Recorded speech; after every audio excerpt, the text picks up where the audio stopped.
Good afternoon, and welcome back to the Siege, or good morning, good evening.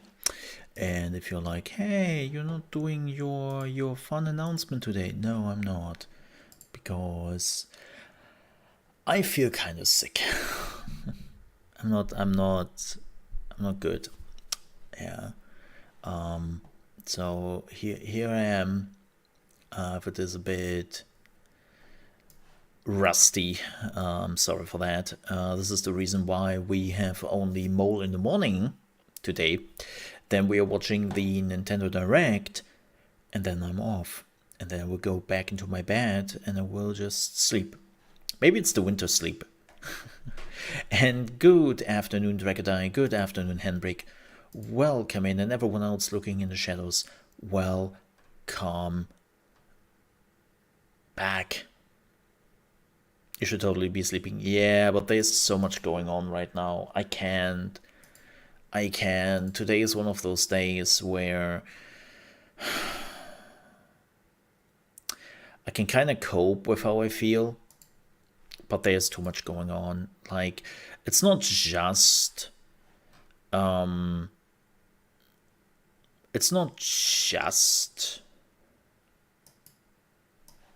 the Nintendo Showcase. There's also the PlayStation State of Play, but I will be honest, I will not stream that. It's only 20 minutes, and it's like at 12 a.m. my time, and I'm just not. We'll watch the trailers tomorrow or something. I don't also see that there's any interesting there. Like, if they are just doing a State of Play for 20 minutes, it's like, this seems to be Sony having something at least for the Tokyo Game Show, which is starting on Thursday, and it feels kind of also, they announced it not even 24 hours before it happened, and it's like, yeah, okay. How to tell me that you are not really caring for it by not telling me exactly that you are not really caring for it? I get it. So it's not important. It's not important. But we will definitely watch the Nintendo Direct, which is happening in 2 hours. And we will just do 2 hours of Mole in the morning in the gaming news. Because again, there's also a lot of stuff which happened. And yeah, there's a lot of talks we have to do. You can and you should. I will after we are done. This is why we are ending after the Nintendo Direct. Yep. This is why I'm not playing any games. Yep. Just doing that. I will record the Nintendo Direct separately and then upload it.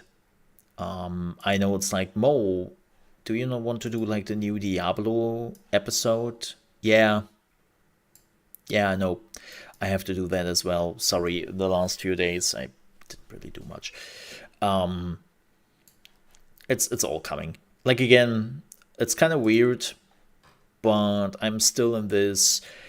We're not at the point yet where all the things I'm really interested in are live and running. Like, because a lot of things just got postponed. A lot of my planning I had for my YouTube basically got pushed back, which is interesting. So yeah, there's not much going on right now. What I have to point out, and I'm already a little bit annoyed by this. Remember when we played Warlander yesterday? So Warlander installed an anti-cheat software, something from Japan I've never heard about in my life, and that thing is booting up with my Windows. It's like, are you freaking kidding me? And there is no way how you can deactivate it. It automatically boots up with your Windows. And it's like, fuck you. Like, just, that's some shitty stuff to do. I know that in Japan this is pretty standard and all that, but no, just no, don't do that. Just don't. Nobody likes that here. I remember. This reminds me, and it will always be in the back of my mind. Ion, yeah, that Ion, where you could be demon and angel, the NCSoft thingy. Remember that? Yeah. When that came to the West, they had beta weekends, and they did install some weird anti-cheat software thingy from South Korea. But because this is also the thing which has been used in internet cafes back in the day, it was also working as an antivirus software. So when you had an antivirus software installed, guess what happened? You would get a blue screen. Because when two antivirus softwares trying to access the kernel, it does not so good things to your system, right? This is why you were only installing one antivirus software. That's one of the reasons, because Windows is like... But so Ion had this. And you know what literally the solution was from NCSoft? When people were like, what the hell is this? Nobody asked for this. Stop this bullshit. Their solution was, well, then deinstall your antivirus software for the meantime. People are like, what? Mother trucker, what? How is that even a suggestion? Are you high? Like, crazy, absolutely crazy people. But yeah, it's a very common thing that they have some weird anti-cheating software nobody has ever heard about, and it's like a system boot up and whatnot. It's like, oh god. So Warlander, yeah, love that. What did I do yesterday? Actually, not much. I played some more Total Warhammer with a buddy of mine. Again, they really have to fix a lot of issues Mortal Empires has. Like, Mortal Empires is fun. Everyone is playing it. Like, literally, when you were going under multiplayer, there is nobody who is not playing Immortal Empires. Because it is the ultimate Warhammer experience. But man, do they have to do some balance and all that. I get it. It's in beta, right? They put a beta tag to it, and they better did, because yikes. Sometimes yikes. But man, they have to fix so many issues. So many issues. Then I played some briefly Conan Exiles. That is a thing. Trying to get used to what the game became. I played a new TFT round and a new TFT combo just before I started streaming, and I am not sure how I feel about this. So this, let me show you this actually.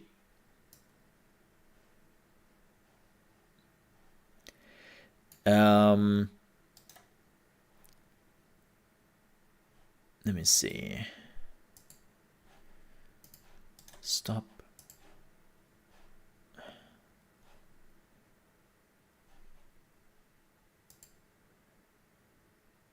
Okay. This is the combo I have been running, and it's the weirdest shit I have ever seen. It's the Darkflight Cannoneers. It's like you have just one row of DPS, and this is your sacrifice. So why Senna? Because she is a cannoneer. So the idea is that you are getting the 6 stacks of cannoneer, right? And then at the beginning of the round, because you're also running Darkflight, she's getting sacrificed. She dies, but you still get the 6 cannoneer perk. And all the Darkflight units will get Zeke's Herald. which increases the attack speed of the holders and allies within 1 hex in the same row. So what you're doing is you're positioning your Dark Flight units 1, 2, 3 in a manner that everyone is getting the buff. Like that everyone is getting it when it's activated. The thing is, you basically 0 tanks. Like you have those two, the 2 Rels, which is kind of tough to do because you have to find Rel quite a lot to make it happen. But they are the only ones who can kind of tank, and they're not surviving for too long, so everyone has to do enough DPS to make this happen. Unfortunately for me, I was a bit unlucky with the units. I didn't find the Rel, and like it kind of worked, but it also kind of did not. It's one of the weirdest things I've ever seen, and I don't even know if this is good. Like the meta is pretty volatile right now, and everything changes. But basically, just having a DPS row,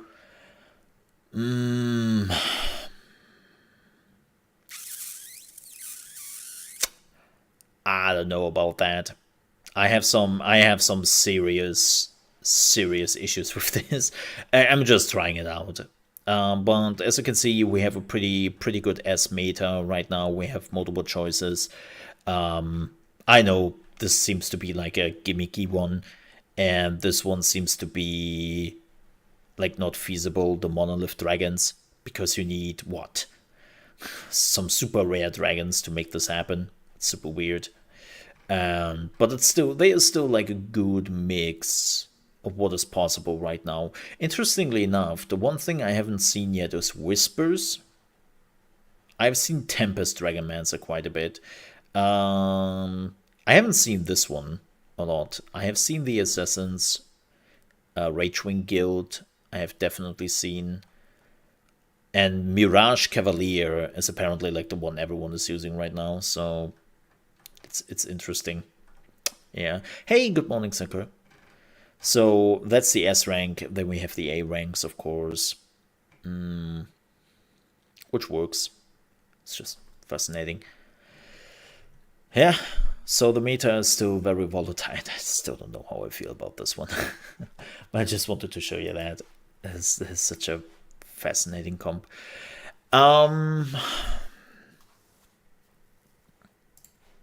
What else? What did I else do? I didn't do anything else really. Yeah. I didn't do much else yesterday. I also did sleep. Oh, Izonzo is now out. How many people are playing Izonzo? I know it just came out, so probably not that many. Let me see. How many people are playing this right now? Yeah, that's what I feared.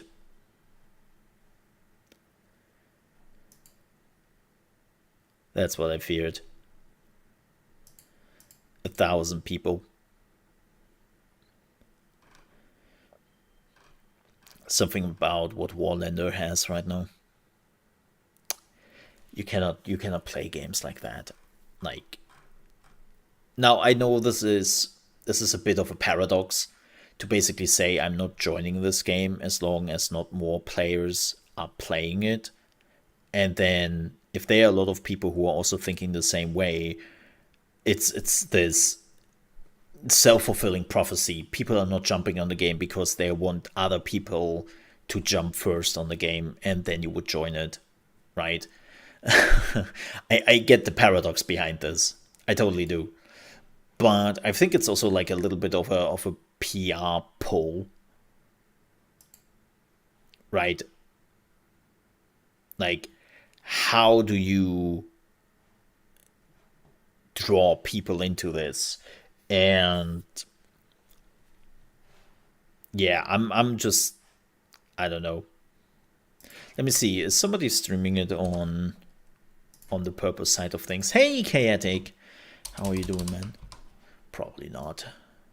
probably some small streamers. It's fascinating to me how a lot of I know they're smaller game companies, but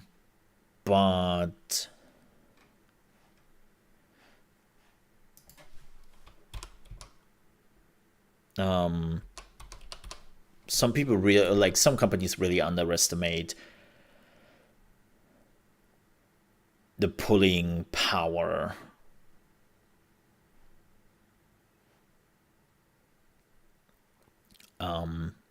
a good promoted game can have. Let's watch this dude. I have no clue who this is. Well, he just died through a bayonet. Ha! That's funny. Let's have a look. Oh, I can see that some people are already allowed to play Metal Hellsinger. Which again, I wouldn't be, even if they allowed me today, I wouldn't be able to. I'm not feeling it. Really, really not feeling it. So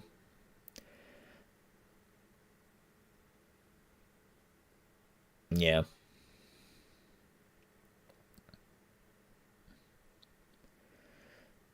But yeah, some people are already playing it.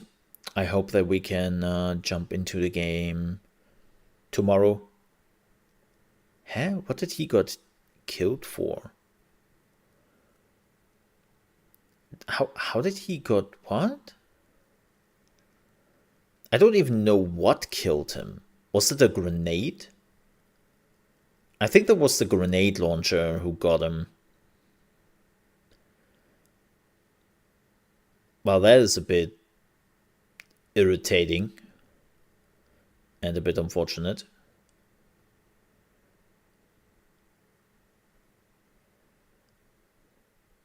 He's definitely getting shot at.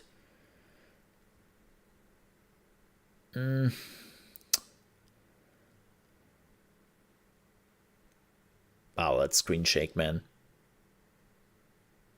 Yeah, he's just getting killed. Like, maybe he's bad as a player. And there are just a lot of people who came from the other games they made, so they know what they're doing. But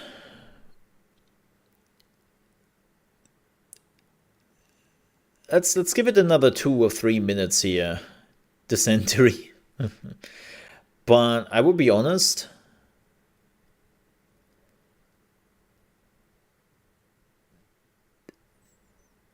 This doesn't look too fun for me right now.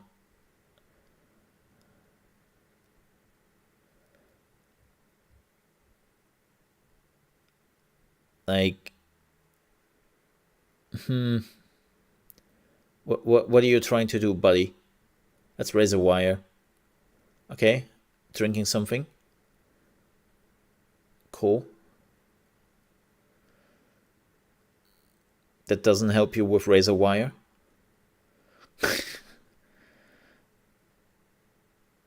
Also, oh, look at the bitrate.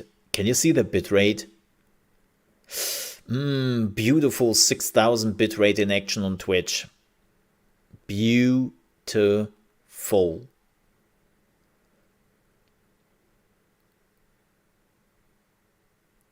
It's like, wow. That Twitch still doesn't allow anything. Like, you can go up to 8000, but you have to unlock it and whatnot. Yeah, what is he really streaming at 6000? Let me see.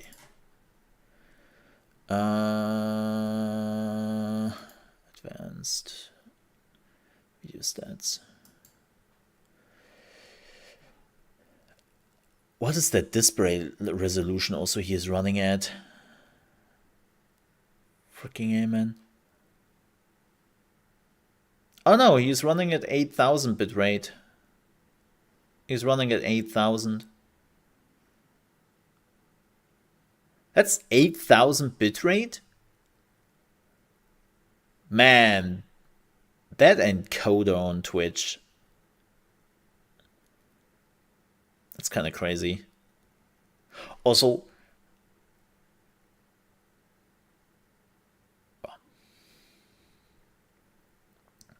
I mean, even 8,000 bitrate technically is not enough anymore. Like, even 8,000 bitrate nowadays is a joke. Like, we are running now on 10,000 bitrate, right? And like, there are people who are running at like 15,000, 20,000 on YouTube. It's like, I don't understand why Twitch is still running at 8K. Well, I know exactly why, because it's getting progressively more expensive.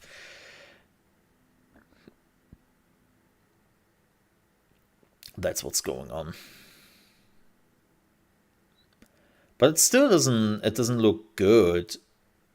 Okay, then again, I'm also watching this on my 4K monitor, which is on 2K resolution. So yeah, okay, but still,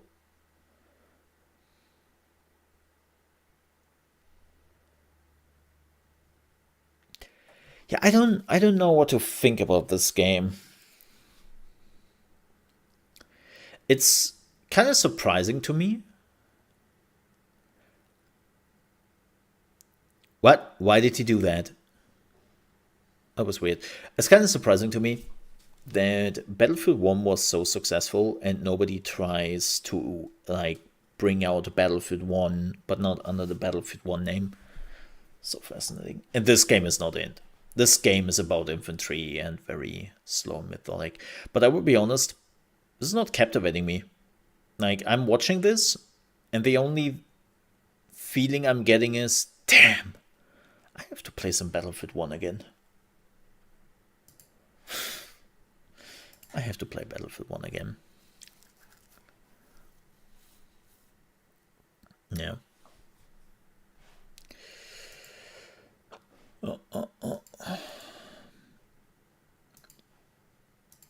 What else? I think we are jumping into gaming news. I think it's time for jumping into gaming news. There's a lot to talk about, and I think it's time that we're talking about this. Yeah. So we have some gaming news, and I want to jump into them as quickly as possible.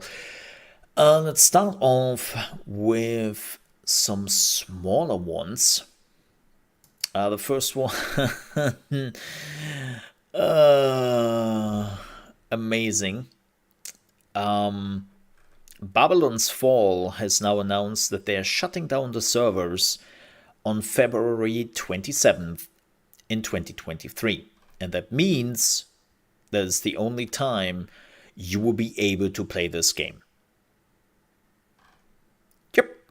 That game will not even have survived a year.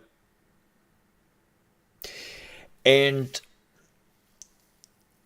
man, this whole thing is just such a good example of why people have absolute trust issues with live service games. Absolute trust issues. Let me get some gameplay. Babylon's 4 gameplay. Let's get some gameplay in here.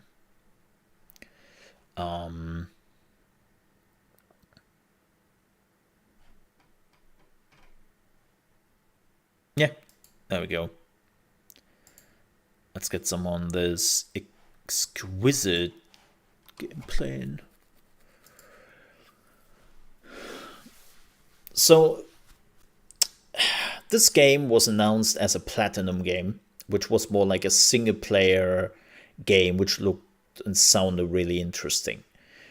Then they changed the look of this game, and it started to look like this, and it became a live service game. And I think it was definitely one of the worst games of its kind. Like the animations and all that, they are fine. The graphics, debatable. But look at this. This is the combat. This is how it works. You are running around, you're going into an arena, you are fighting enemies who are popping up, end of story. And you do that over and over again. And it's like, this is the most boring shit I have seen in quite some while. And whoever approved this, I'm sorry, you deserve to be fired. I'm outright saying that. Like, I don't know what your premise is to be in this industry, but it's clearly not knowledge. Like, I don't even know. But ignoring all the gameplay issues, ignoring all of this, let's talk about the business behind this, the operation behind this, because this is where they also screwed up. First things first, shutting down a live service game which did cost $60. I think this was still a $60 game. A year after its release, so the people who actually did buy this and who might still play this will completely lose access to it after not even a year. And this is why people have trust issues with live service games more and more, because developers and publishers are like, oh, please invest in our game. Yes, the more you invest in our game, the more we can give you back by giving you more content. Well, bullshit if it's not like a huge hit. We see it with Battlefield, where they're basically just like doing the bare minimum to get like the first season out, and then hopefully next year, when they're done with the first season, they can already announce that the next Battlefield is coming out, and they can hope that the people would jump onto that train when they are doing it. So it doesn't take a lot of knowledge to see that coming, you know.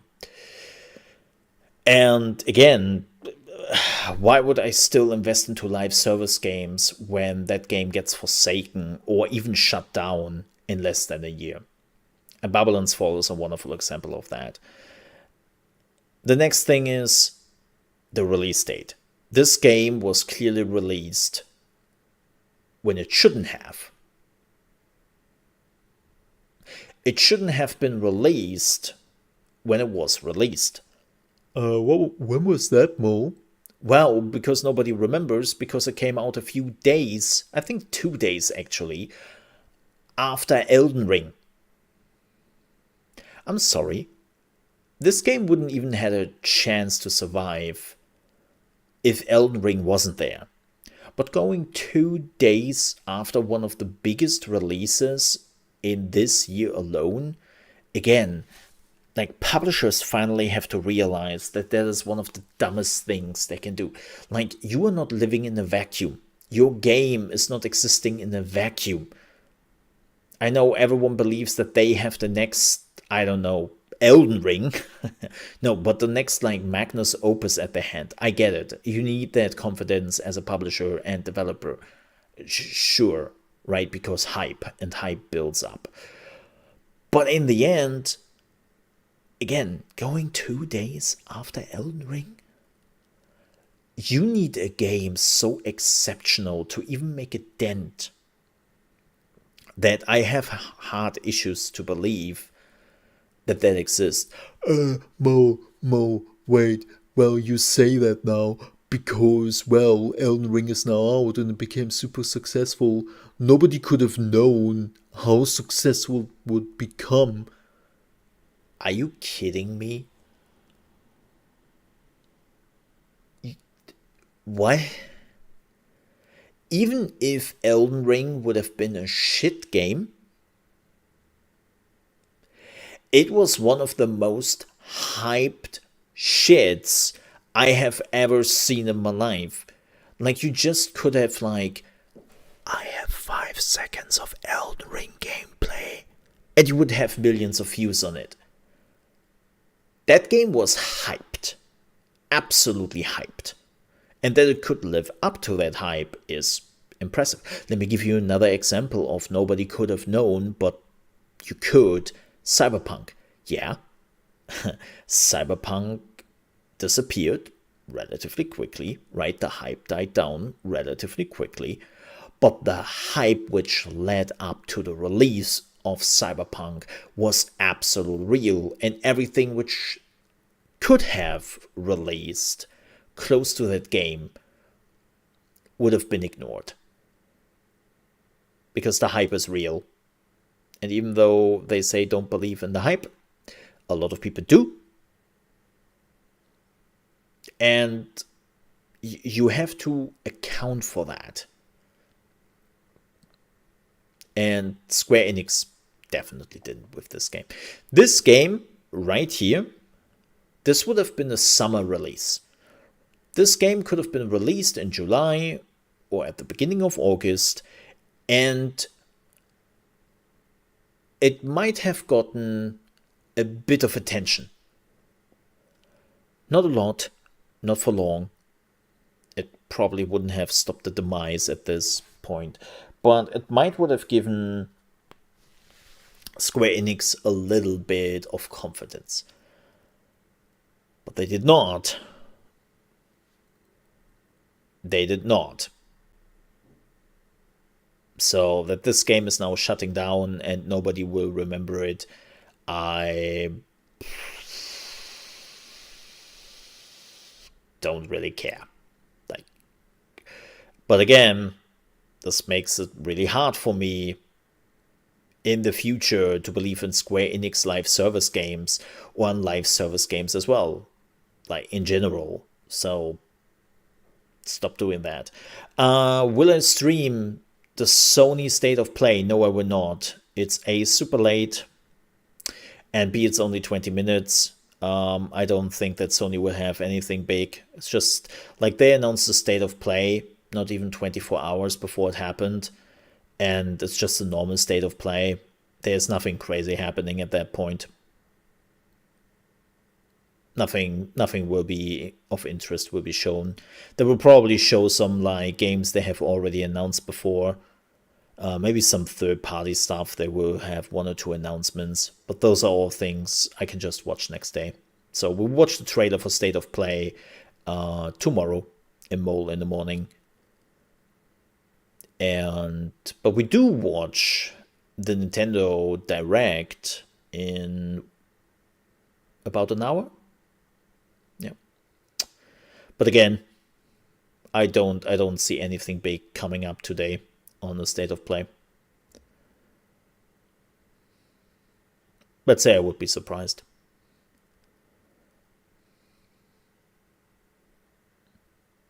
It seems to be that Sony is doing that showcase because the Tokyo Game Show is happening on Thursday, and they want to have something related to it.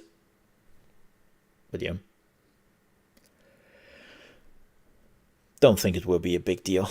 But yeah, that was... So this game is now shutting down. The new Sony portable handheld. Sony will not make a portable handheld. Like again, there is nothing big coming today.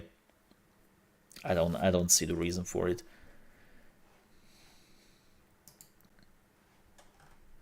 I don't think so. Maybe I'm wrong. I don't know. It's just my guesswork. All right, next news. EA, that is interesting, has announced that they are working together with Koei Tecmo and Omega Force, you know, the developers of the Dynasty Warriors series, to develop now a game set in feudal Japan with a fantasy twist, and they're calling it the next great hunting game. But before you think, wait, hunting game? Yeah, more like Monster Hunter. More like Monster Hunter. That's probably what they are getting at. There is no gameplay for it. They only showed one quick picture, which is an artwork. It's not even graphics. That's how it looks. Looks pretty cool. Like clearly fantasy ideas here, and yeah, like maybe this game will captivate me. Like, keep in mind, I had a huge problem with Monster Hunter. I really tried to get into Monster Hunter. I just can't. Maybe this game is helping me. We'll see. But with that said, we are done with the small news. Let's talk about the big news. The big news segment. Yep, this is a big one. So, yesterday, Bonnie Ross has announced that her departure from 343 Industries effective immediately. And she says, while I had hoped to stay with Halo until we release the winter update, I'm letting you know I will be leaving 343 Industries at the end attending to a family medical issue. I'm incredibly proud of the work everyone at 343 Industries has done with Halo Infinite, the Master Chief Collection, the Halo television series, yada yada yada. Thank you to everyone in the Halo community for your support. Halo's future is bright. I cannot wait for all of you to experience what we have in store and to cheer alongside you as fan at the Halo World Championship in October. Bonnie Ross. So, this is rather interesting because this is happening at a time where 343 Industries and the Halo community is clearly in an uproar. If you've missed it, the fan community is not happy with Halo Infinite. Not at all. Leaving the single player experience behind, the multiplayer is not anywhere near close where people want it to be. And even the single player has been a bit of a letdown for a lot of people. Like Forge is finally coming. They have now announced that they will remove split screen co-op just so that next day there was a bug in the system which allowed 4-man split screen co-op to happen in the single player campaign, and everyone was like, wait, what? Like, the problem with split screen co-op is like you announcing that 9 months after the release, that feature, which was a staple for a long time in the Halo series, will not be available anymore. Don't get me wrong, I'm pretty sure it's a small feature. Like, let's be honest here. Who is still playing split screen? Like, maybe a few thousand people. You could use the resources for something better than that, right? Like, I'm not denying that fact. But again, it's not that you are removing the feature. The problem is that you are announcing the cancellation of that feature 9 months after the release. Right? After the fact, you told people multiple times that it is coming. And that's what makes this look a little bit dire. And again, the game hasn't been in a great place. So they announced this, and then to an immediate effect, Xbox/Microsoft apparently grasped the opportunity to completely reshuffle the 343 Industries leading team. Like, they completely changed up the leading team of that company again. Because this is not the first time they're doing it. And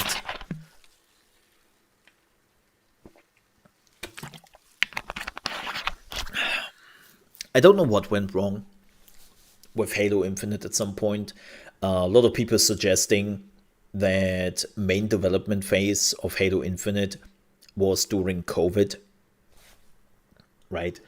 And that the studio completely underestimated the impact it had on their work in progress, which can be like they a studio, interestingly enough, who did pretty well with COVID. And then we heard horror stories from so many studios just talking about how COVID was decimating their work progress, right?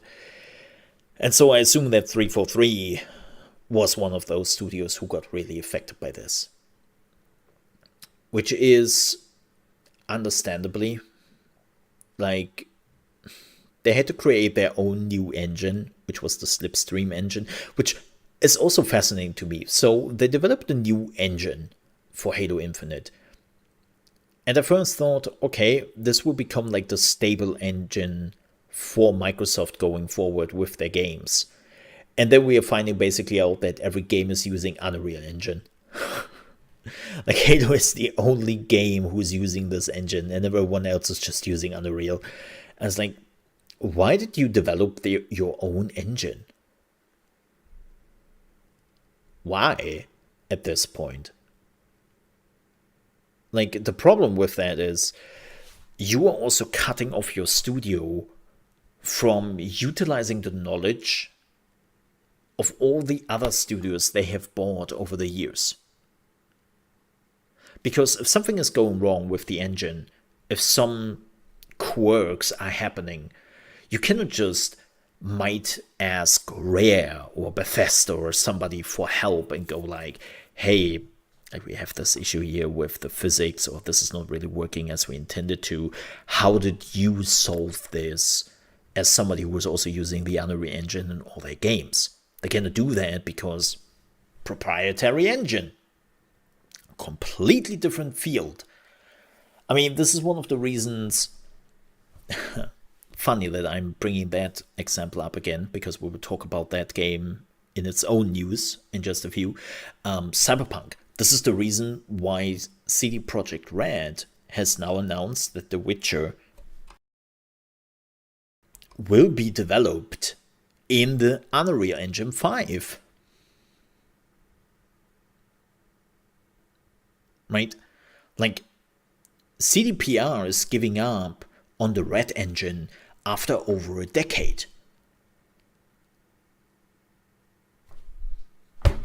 They have probably just pushed like millions into having their own engine, and in the end they had to admit, yeah, shit, this is not helping. So it's kind of weird. It's really weird what is going on at 343 and Halo Infinite. And I have to say, Halo Infinite didn't impress me. Like, yes, we had technical issues, but even then it didn't impress me. Like, for a game which tried to make itself look like as if they're going for the next evolution into the Halo franchise, it felt pretty much the same. So, yeah.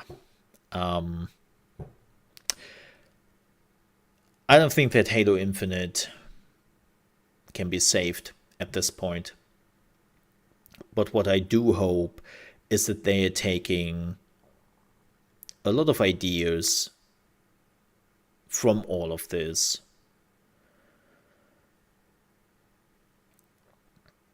and make sure that in the next game they have figured out the progress and they have figured out what to do about it. Again, I'm not blaming Bonnie Ross here. Like, even Bonnie, like, I have heard nothing but positivity about her. So it's like, I see some people going on the internet and using her as a scapegoat for the state of Halo Infinite. But it's like, I'm not from what I have seen and I have heard. Like, yeah, she was the studio boss. She was the studio lead. And at the end, that's her jurisdiction. that's her job. But from what we have all heard, she was not really the problem. Now, if you're asking what was the problem, then don't know. Hey, Tiny. Good to see you. Oh, God. Tiny, why are you coming in at this point right now? Well, it's your funeral, I guess. And you're like, wait, what? Yeah, because we are getting to the next news. We are now moving over to the next news.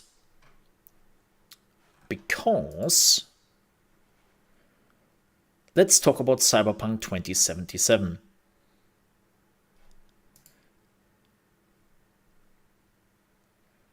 Yes.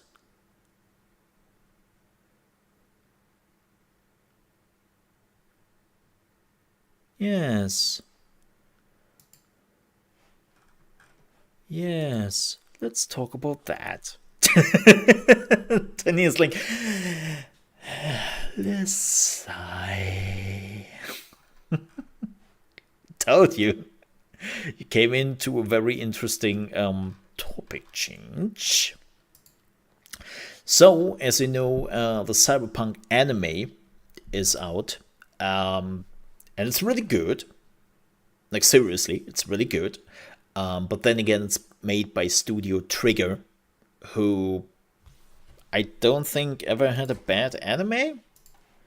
Like, Trigger has been, oh my god, how many amazing animes have they made over the decades? They made Kill la Kill, fantastic one. They made Kiss Neighbor, which was really good. Little Witch Academia, really good. Darling in the Franxx, really good.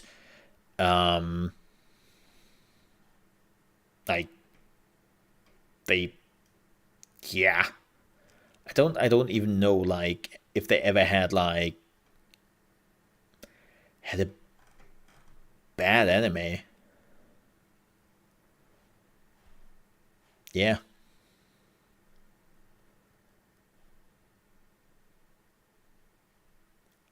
Oh yeah, they made BNA, Brand New Animal, which was the latest one, which was really good in my opinion. Like, again, really. They made Star Wars Visions, just to name a few. Like, Trigger still has to make a bad animation. Oh, and they made Gurren Lagann. Well, all-time favorite.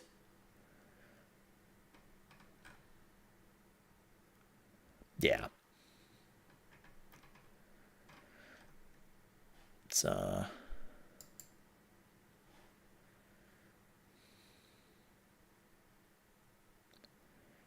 yeah. So, yeah, they made one of the, I should have specified that. They made one of the 9 animations. Yes. Sorry, I should have specified that. I should have specified that. Yeah. My bad. And they made the twins. For everyone who's like, okay, which episode was it? The twins. The third one.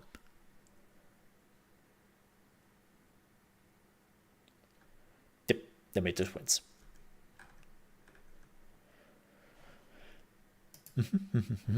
So again, like they still have to make like a bad one, and I only watched the first episode because that's the only thing I was able to. But yeah, Cyberpunk Edge Runners is now out again. Animation is well done again. Lots of gore, lots of brutality. Not for the sake of it, but because where it makes sense. The typical nudity approach. Like Studio Trigger is a very adult heavy animation studio, but they are not doing it out of excess because just like happens, and the story seems also to be really interesting so far. Again, just watch the first episode. I have to watch the rest, but yeah, they have like the first one was really good. I'm actually looking forward to watch the rest, and I can already say the anime is better than the game. But no, I haven't. I haven't fully watched it. But if it continues to go like the first one, it's like we're looking pretty good. But with that said, and that is not the news, that is just me rambling about it. The real news is that actually CD Projekt Red had an interview with IGN, and they were talking about the future of Cyberpunk as a whole. And they are saying that they are totally and fully committed to develop the Cyberpunk IP further. Phantom Liberty is the only major expansion for 2077. They want to grow the IP in the non-gaming area like anime and so on. And they are also planning already the next Cyberpunk after Phantom Liberty. So there will be a Cyberpunk 2078 or whatever at some point. But, and this is what I have to point out here, like it is clear that the anime is now their second shot at bringing people to the game. They have now fixed and patched the game to the point where I can say it is a full-fledged experience from the beginning to the end. And they have finally reached that point. But the reality is, this is nearly 2 years after the release. And Phantom Liberty is coming even like 2.5 years after the release of Cyberpunk 2077. Remember Witcher 3 here for a moment. We got the first expansion, Heart of Stone. Stones? I think it's actually Stones. Or Hearts of Stone? I think it's Hearts of Stone. Because it's not one, but multiple hearts, I think, if I remember correctly. However, we got that 6 months after the release. And then we got on Blood and Wine about a year after the official release. There was two medium-sized expansion, or one medium-sized expansion and one major expansion in just about a year and 3 months. For Cyberpunk 2077, we are getting one major expansion, and we don't even know how big that is yet, after 2.5 years. Like, I get it. They had to fix the game. They had to finish the game, to put it bluntly. And I'm also pretty sure that the old consoles did hold them back. Like, now that they have announced that Phantom Liberty is not coming to the old consoles, it becomes pretty clear that this game should have never released on the PlayStation 4 and Xbox One. Ever.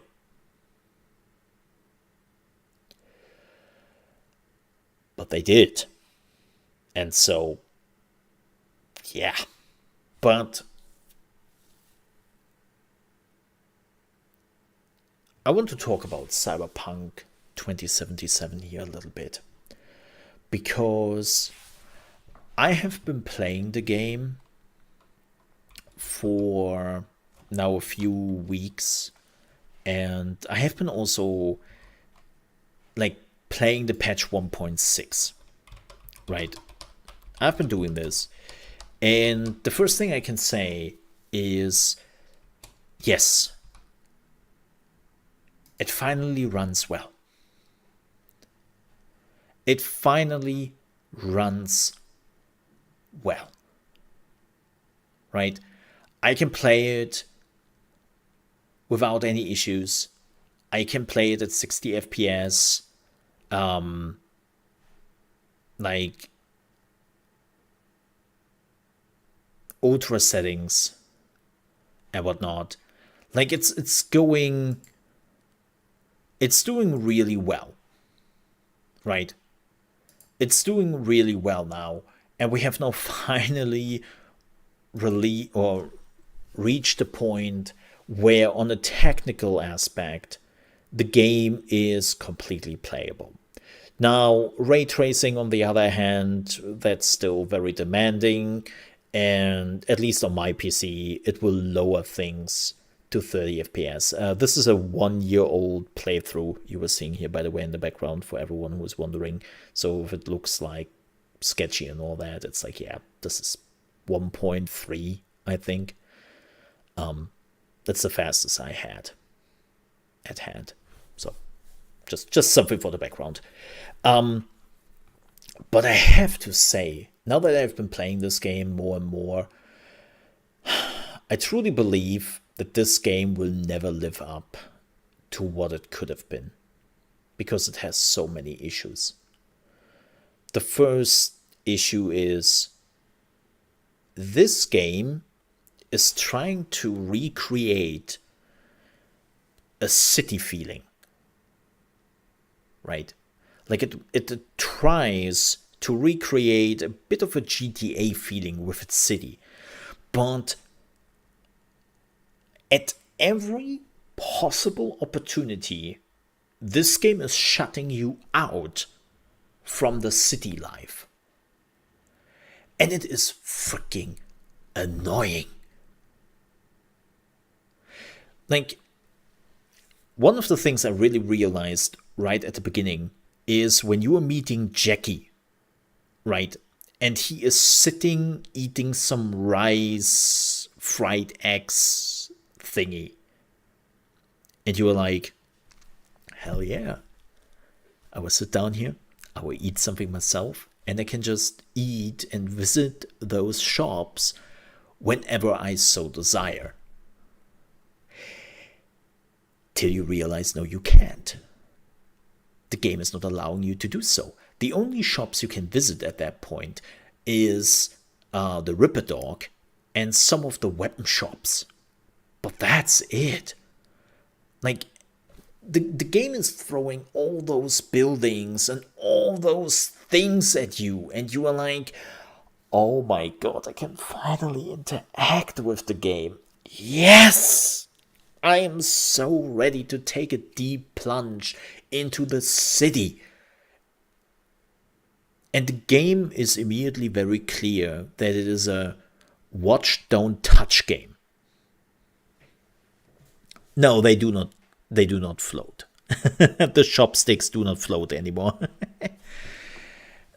Like, it is so unfortunate that this is literally the, again, watch, don't touch city.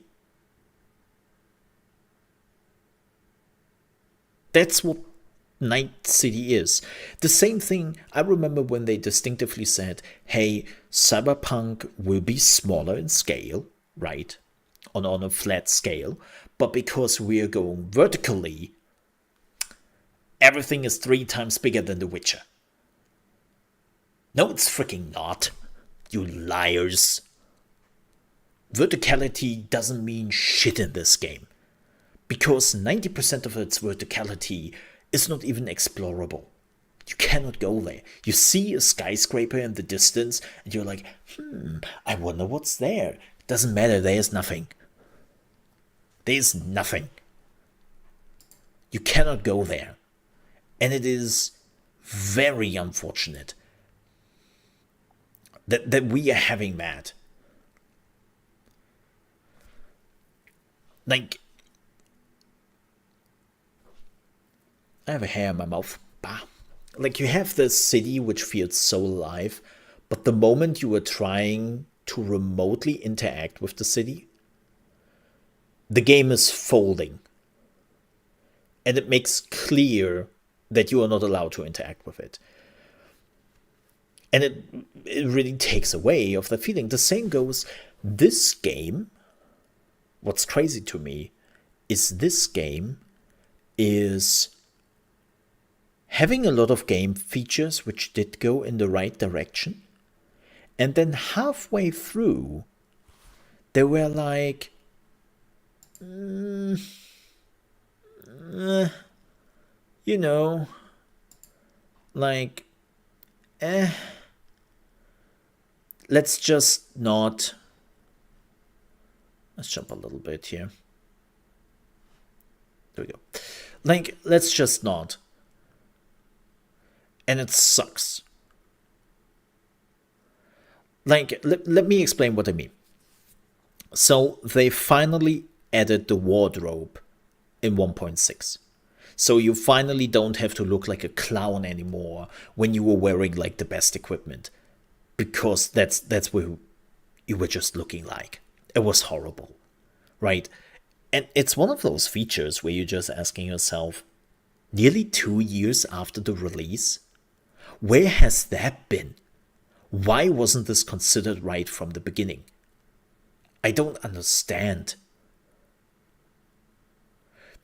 Same thing, to give you another idea of, we had an idea here, but then at some point we decided not to. Cars. You cannot steal cars and park them, right? You cannot save the cars you are stealing. Those cars will be lost at some point. And now some people might argue, well, Mo, but you can just buy the cars and then you can summon them whenever you like.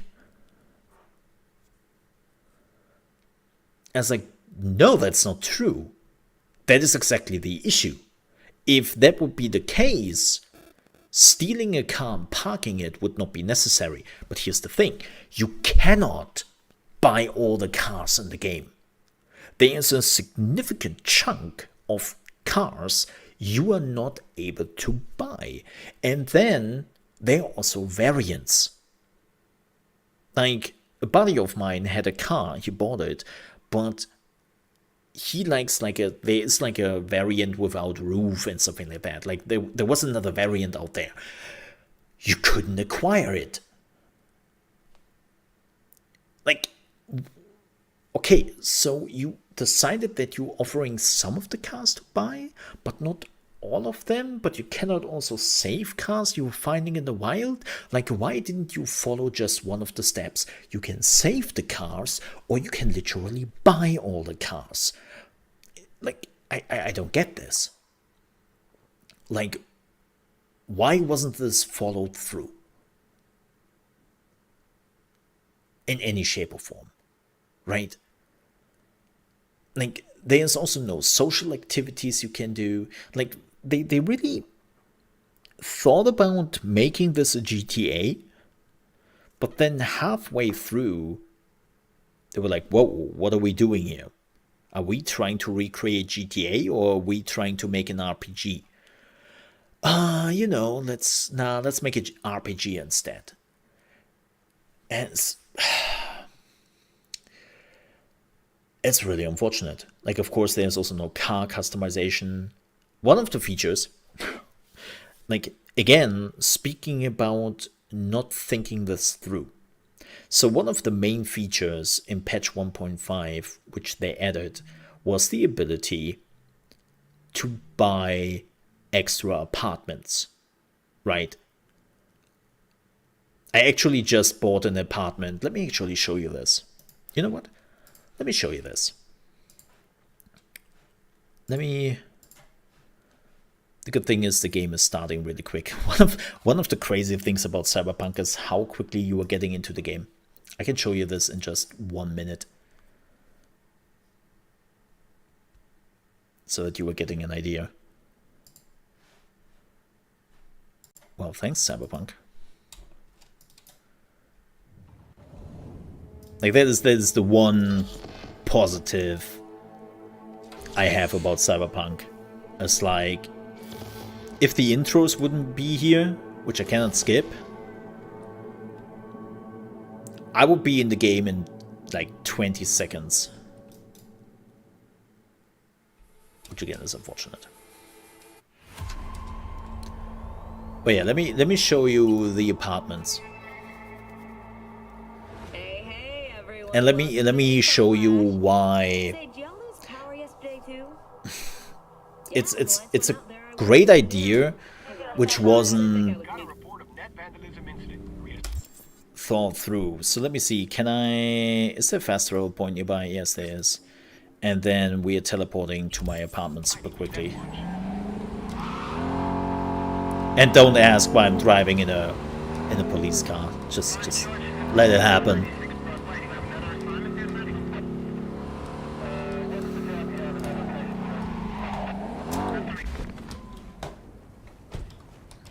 So let me make my point here. Oh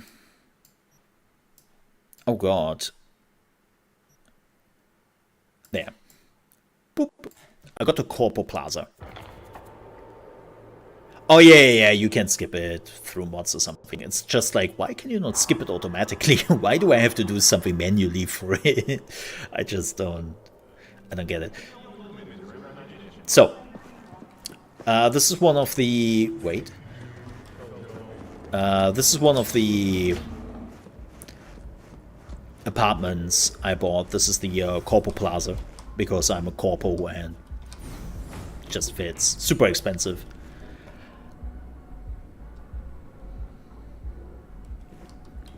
Also, ultra settings, beautiful 2K with 60 FPS. Isn't it beautiful? Even when you were streaming that shit, it's great when the game is getting fixed, isn't it? Yes, it is. So, this is the apartment you can build. And I will be honest, and this is one of the problems I have with this. There is not much you can do here. Like, yes, I can drink some tea.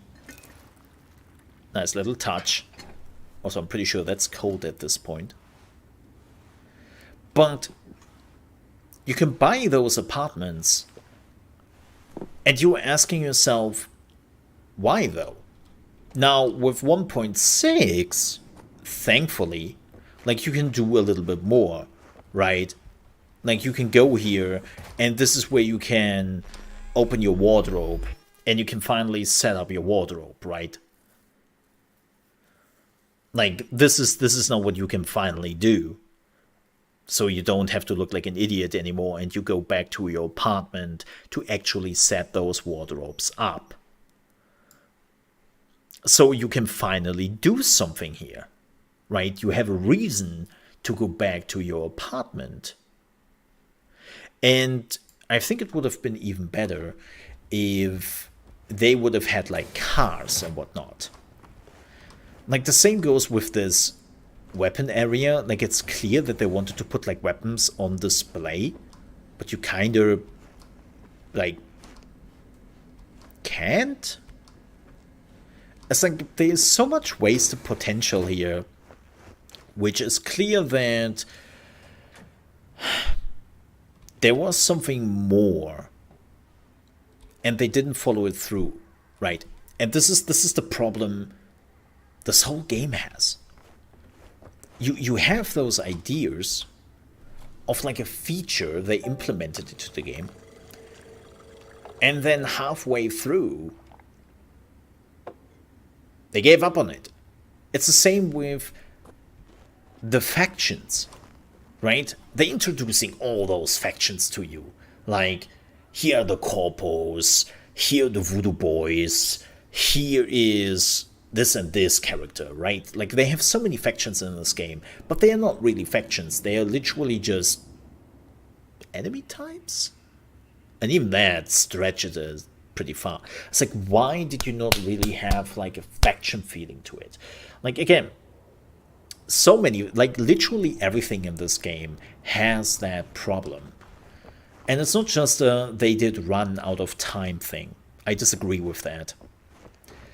They did run out of time for a lot of things in this game. I agree with that. But again, like I said, they have so many features, like actually literally every feature, where they did go halfway through it and then they pulled out. It's like, why was this feature not finished. This seems like one of the features which was there since the beginning. So why is that even not finished? Like, I get it when some features are getting late into a game and then they are not getting finished because time is running out and they have to ship the game. Right? Happens all the time. It's a pretty standard procedure for so many things. But there are things in this game which never got like any time. And it's literally everything in this game. Like, quest-wise, you have the NCPD things you can do, you have the side quests, of course the main quest, and then you have some cyber psychos, which is basically the monsters from The Witcher. Again, it's like,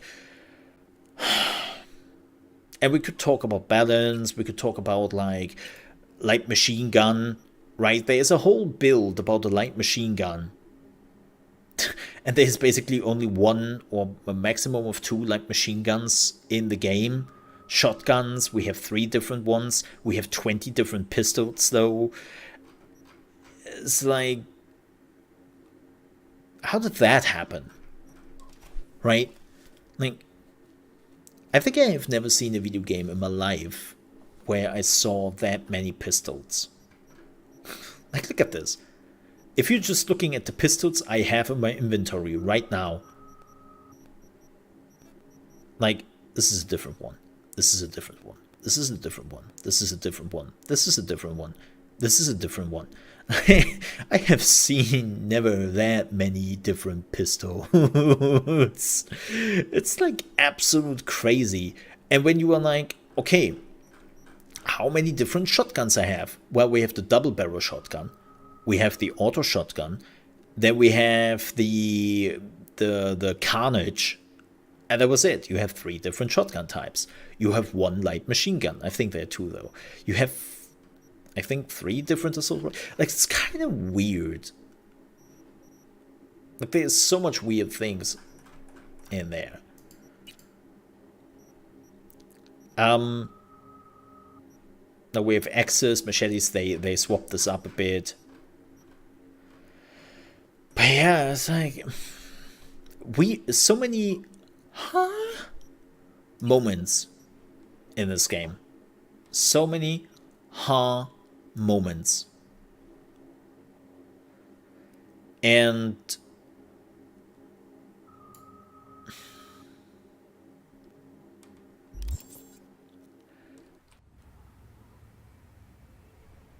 I just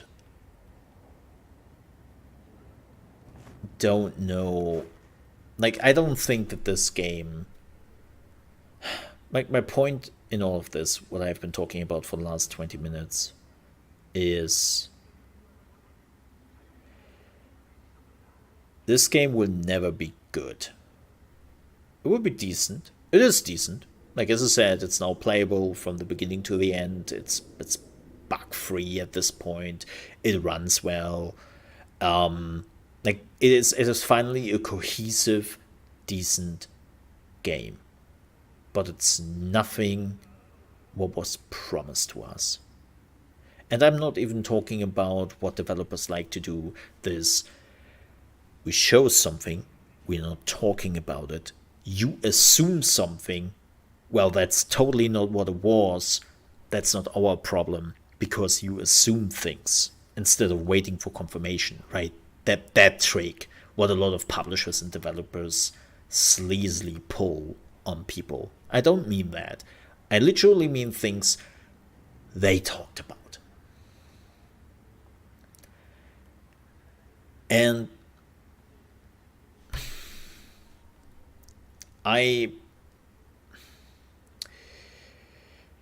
now that they have announced that the expansion will be the only expansion for this game, I hope it will be a banger. It will probably not add any of the features we are missing. Like, don't think so. And I'm hoping when they are working on the second version of this, there will be a second game. I'm just hoping that they can all use, like, the thing is, they will not even be able to use, well, they will be able to reuse the gameplay and all that, but when it comes to assets and when it comes to graphics and all that, keep in mind that they have announced that the new Witcher game is now developed in Unreal Engine, and I'm pretty sure that they are completely giving up on the Red Engine at this point. So they have to completely redo Cyberpunk 2 from the ground up. But maybe that's better that way. It's just, it's definitely one of those games where you can look at the game itself and you can see the ambition, which was never fully realized.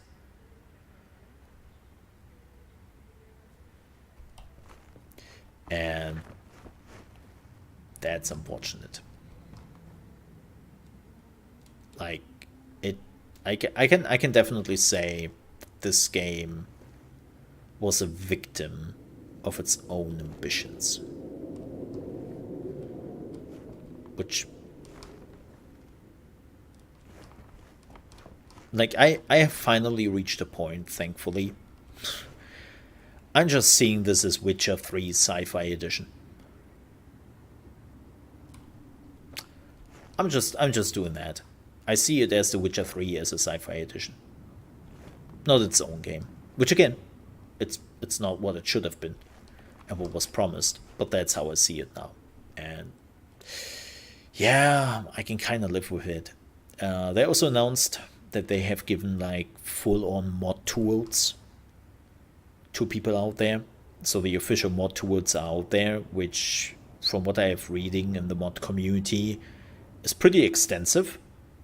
Like, if you're not trying to touch the physics and some of the groundwork, what the engine is providing, you can basically change everything in this game. Which is a good sign. Yeah, apparently so. Like, again, as long as you are not trying to get to like the groundwork, like physics and really like in-depth technical stuff, apparently everything is moddable. Like, even graphics, characters, talent systems. Like, you can swap out textures and all that. Like, yeah. It's apparently really extensive. But what I also heard from some modders is that they've looked into this, and some people who have been doing modding for other games, it's apparently a little bit complicated, to put it lightly. Like, because mod tools are also sometimes, well, modeled after the official developer tools with far less options, of course, right? Like, some modders were like, yeah, yeah. If those are the restricted tools developers basically use to make this game, yikes. But again, it's pretty early on. Like, they are, like, all the modders are still going through the mod tools. It's still pretty on, but yeah. But yeah, that's my thoughts on Cyberpunk right now. It's, again, I want to love the game, but then also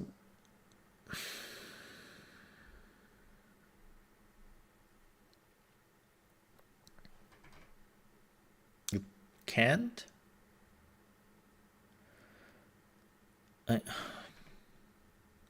Yeah.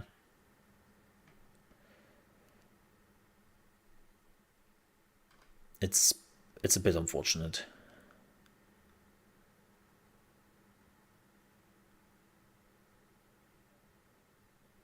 Yeah.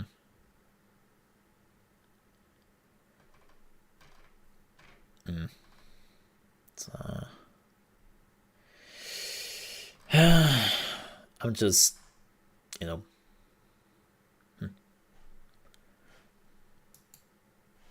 Well, yeah, we will see.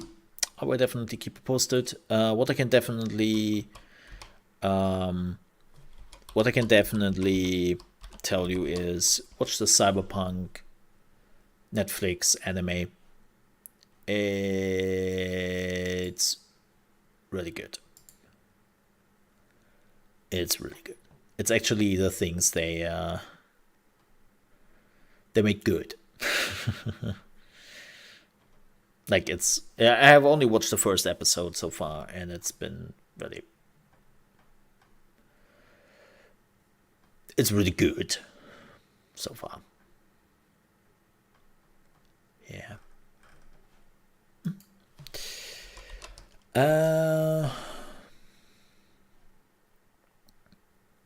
What else?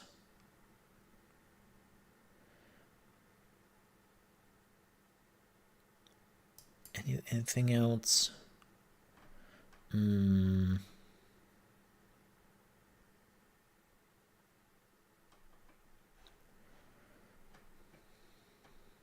Anything else? Let me see. Any other news we have to talk about we haven't talked about yet?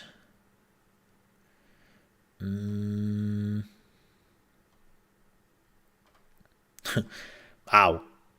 Nobody talked about Babylon's Fall till they're all announcing now that it's shutting down. It's funny how sometimes the news cycle works. Babylon's Fall? Never heard of it. Oh, Babylon's Fall is shutting down? Yeah.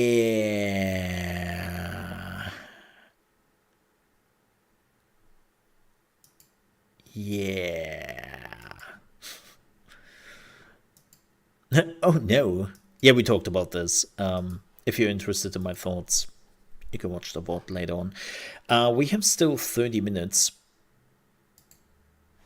till the Nintendo showcase. I'm thinking about what we can do in 30 minutes. What can we do in 30 minutes, chat? You have never heard of it? I mean, why would you?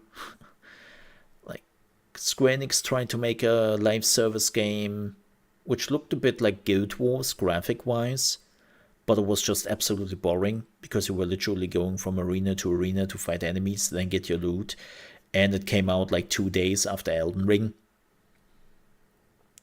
Guess how that worked. Like, yeah.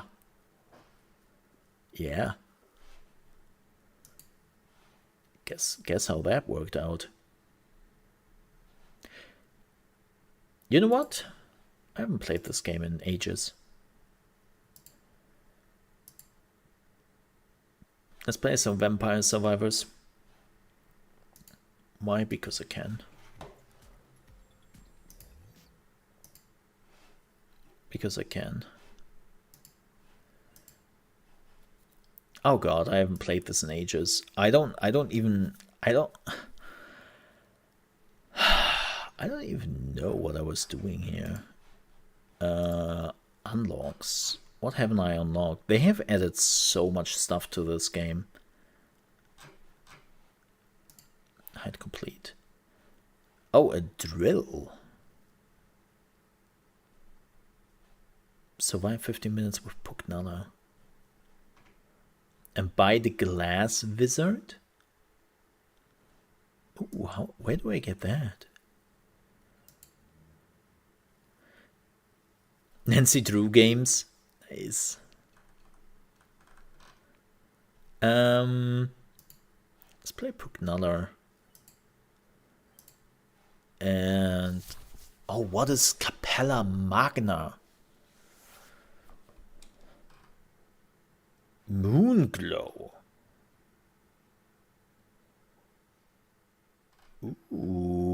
man, they really added a lot. Arcanas? Yeah, give me Arcanas. Let's see if I can still...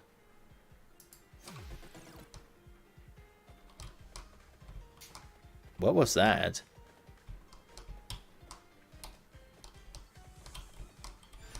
Oh, what?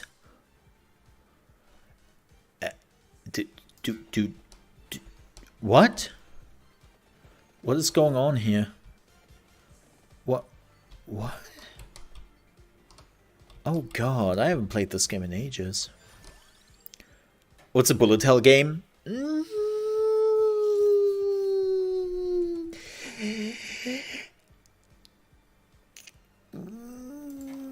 Not necessarily. It's like you're just walking. You're not shooting. You're literally just walking, and it's a RPG thingy, and you have to survive for 30 minutes. And then you have to decide like which weapons and stuff you want. Oh, I love Rune Tracer. I'm always a fan of Rune Tracer. And there are like boss fights coming in and like special waves, and it's all built on timer. It's a fantastic game. It literally cost $4, and it's the best $4 I've probably ever spent in my gaming life, to be completely honest here. Like, this game is just duplicator, but fires more projectiles. Let's go with that. Bullet Heaven? Really? Okay, I didn't know that. Interesting. Cool. Yeah, highly, highly recommended. Oh, wait. There's something in the south here. Can I go into the south? Wait.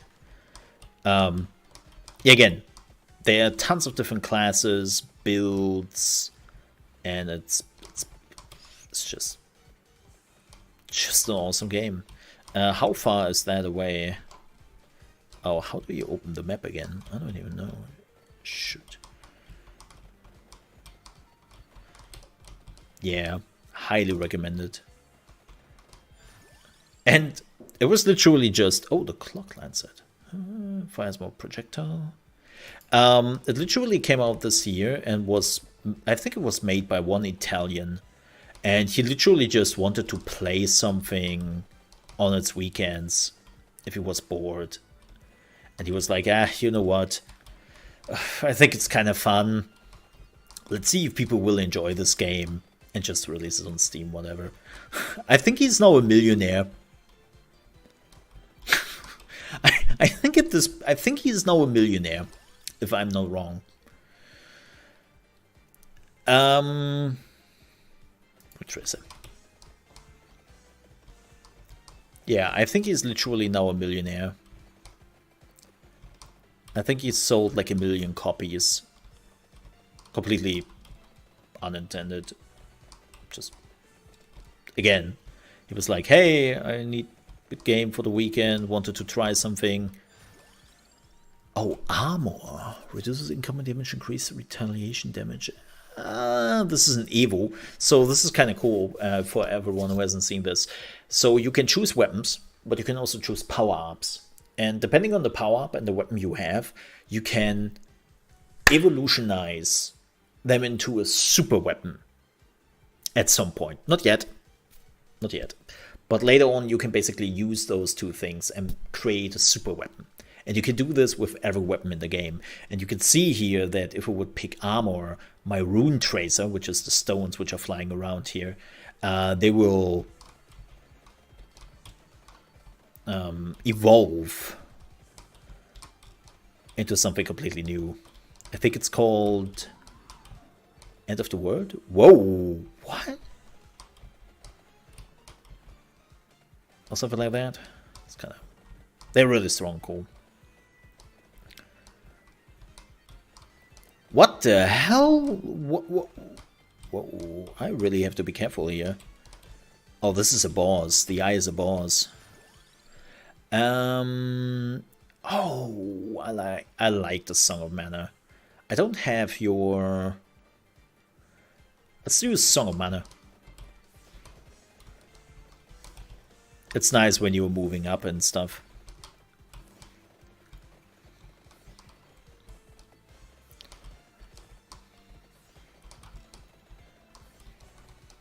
Oh, there's the treasure chest. I will probably pick it up. So the treasure chest will give you a guaranteed update. If you are picking it up after 10 minutes and you have the recommended items, you can create like a super weapon. So if you are just ignoring the chests till 10 minutes, you have a chance of getting like an evolution weapon.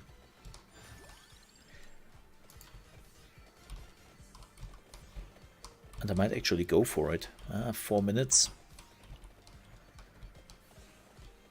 But yeah, you can pause the game at every time. See, just like that. Oh, we are here. We don't know what that is. Interesting. Yeah, I've never played this map. That seems to be a vertical map. Oh, pentagram. Pentagram is shit at the beginning. You want to get the pentagram at the beginning. Like, one of your first picks has to be the pentagram. Because you really have to upgrade it to make it good. And then the pentagram later on becomes like one of the bests in the game. But it's pretty meh. If it spawned after 10 minutes, never have gotten a weapon. I definitely got some. No, I definitely got some. I'm pretty sure I have killed some enemies before 10 minutes who then I have not touched to 10 minutes. Maybe they have changed it now. I haven't played this game in months. Oh boy. Oh, it's this dude. I'm opening it anyways. Because I can get a boost.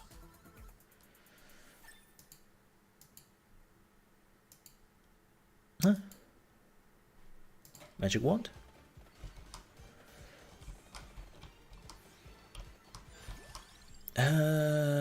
Shoot. I have only one weapon slot left. Sure, let's use the fire wand. Fine. This dude. Can I hit it? Yeah, there we go.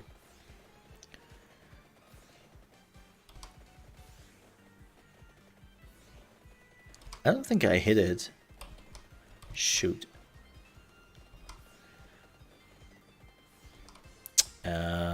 The bubbles are moving up, chat. Bit of a problem here. a bit of a panic.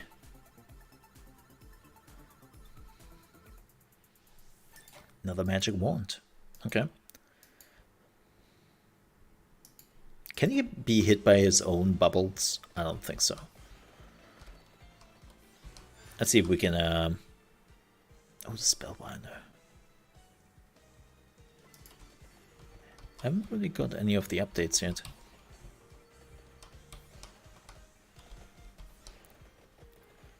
Yeah, now we got him.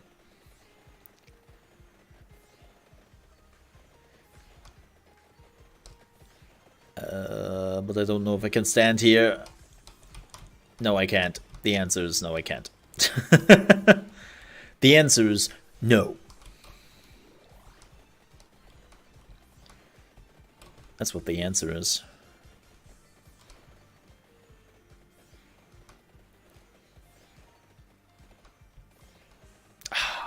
Dick?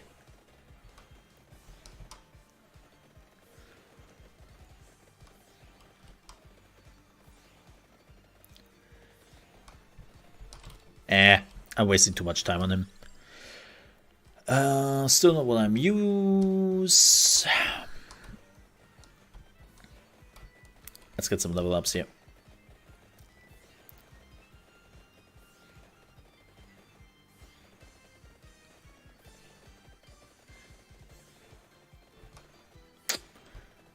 That's not enough.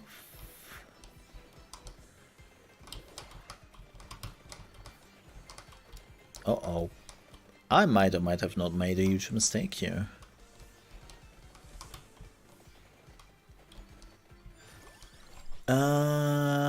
Yes. Pew, pew, pew, pew.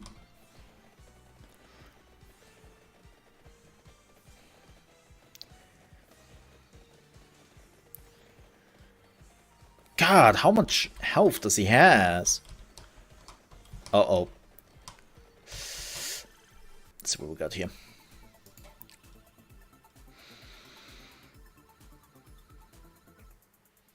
Oh, the Rosary. Oh, shoot. I might have already screwed that up slightly. Yeah, I totally forgot about that. Man, what is it with not getting the items I want here, huh? How late is it, by the way? Oh, we still have like a few minutes.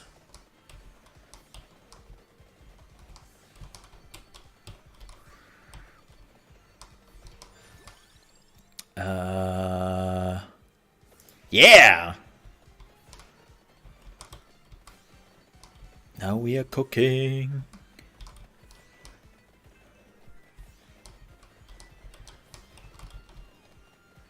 Well, or we are getting cooked.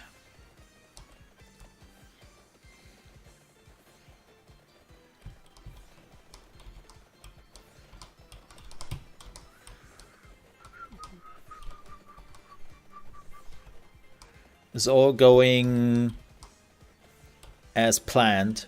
Believe me, chat. This is all going as planned. Yeah, I think I have already screwed up the Rosario. Pretty much. Oh, this is bad.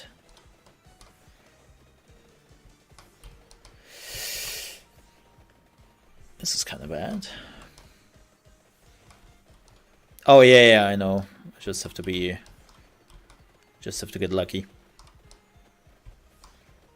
Oh my, naked pixel ladies.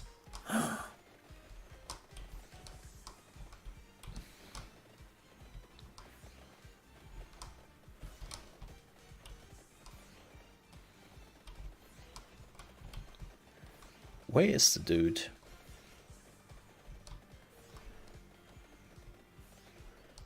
Okay, first. Oh. He's not growing that fast. Okay. But, uh-oh. This might be bad.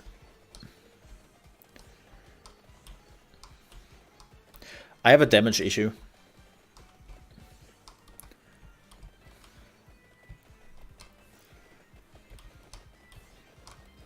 I have a damage issue. Oh, this could help. Hi!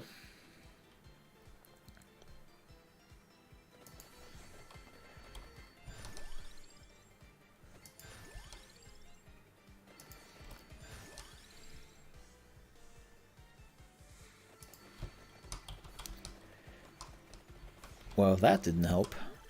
Okay, let's get that.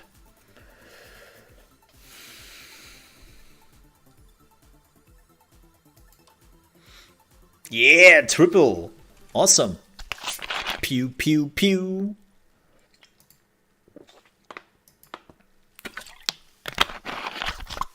Yeah.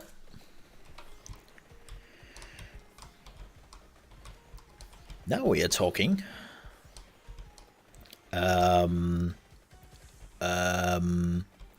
This is not good, right? This is now growing a little bit faster than anticipated.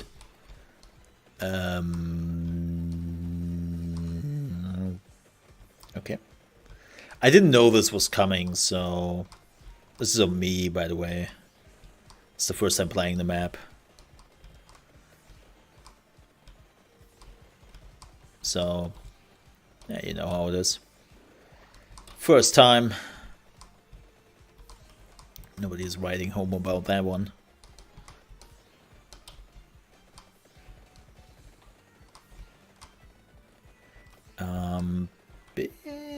problematic.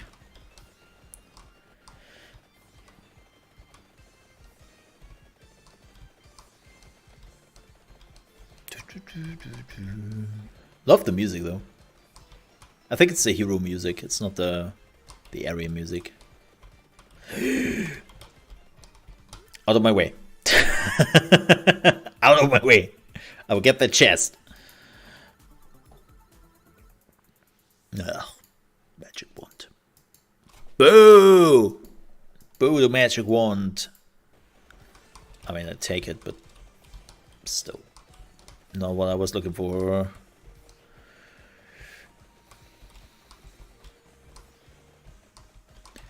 I need some solution to this dude.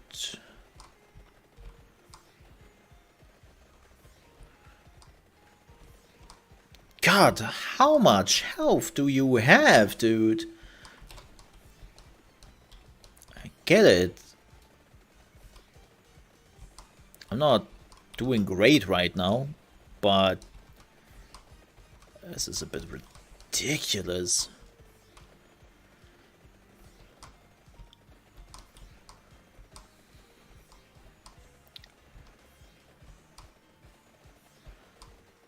The bad part is I hit him. Probably has like 5,000 or something like that. Crazy.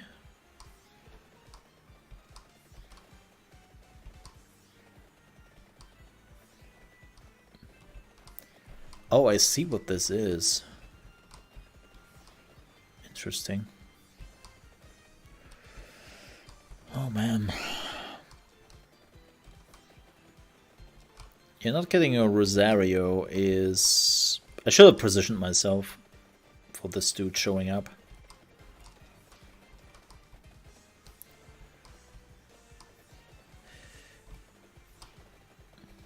But again, didn't know. Oh boy. This will hurt.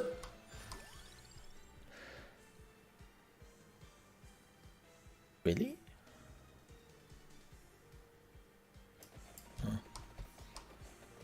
It's kind of weird that I don't have the evolution for that.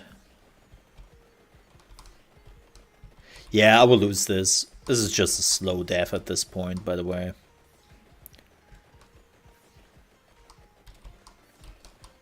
I don't have the damage to keep this on.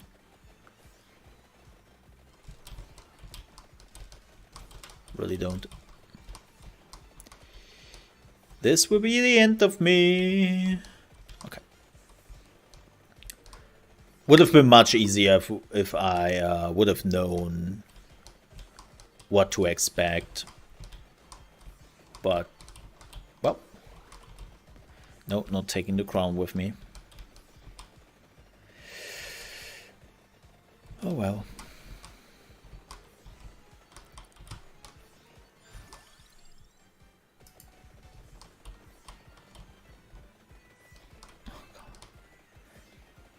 No, that's not a Rosario.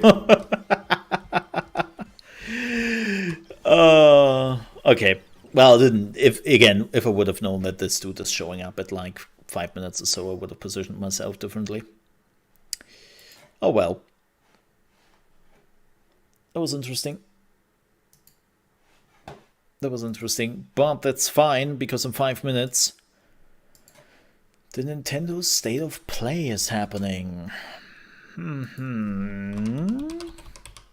in the UK.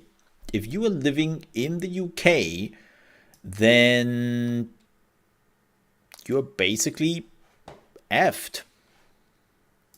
Yeah, if you didn't know, they are not showing the live stream in the UK because, you know, everyone is in mourning about the loss of the Queen.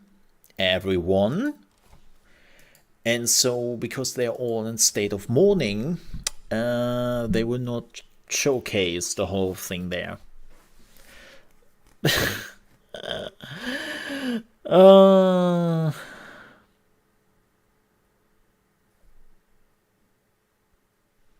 I can kill Dev. Nice. So you don't have to glitch him anymore. That's neat. That's neat. That's good to know. Thank you, Tracker. But yeah, if you're like, wait, are you joking? No, I'm not joking. I'm not joking. Like, seriously. If you were in the UK, they would just release the video an hour later on the UK channel without any big fanfare. As like, who the hell? What? Why? So, yeah. Yeah.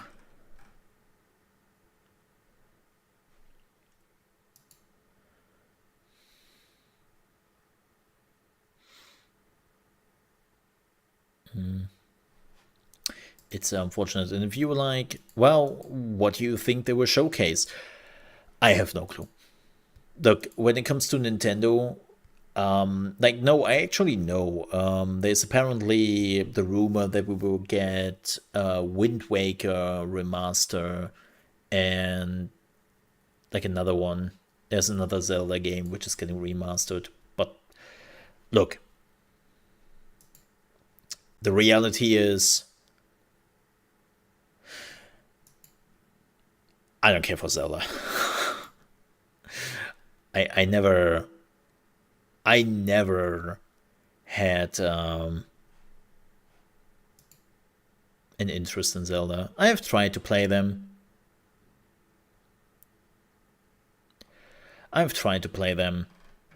But I always found them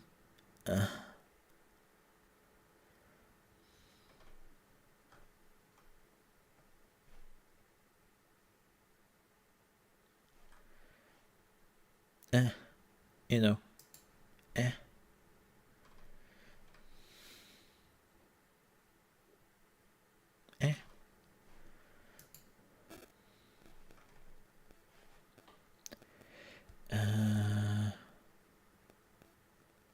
we have 3 minutes left.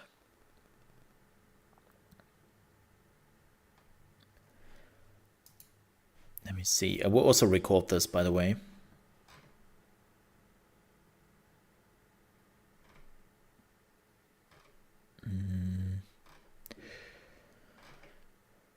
And then afterwards, I will end the stream. Have you also missed that announcement? Because I still feel kind of shit. Yeah, I feel pretty shit. And I will just fall back into my bed and just do some more sleeping. But I'm hoping that tomorrow, by the way, we are checking out Metal House Singer in early access. So that will be neat. I know that some streamers can already play it today. I know that. But again, I don't really have the time. Yep. All right. Speaking of which, let's do the recording here. Yeah, thank you, Tiny. I do appreciate that. Hello and welcome to another episode here on my channel and another reaction video, this time for the Nintendo Direct, September 13, 2022.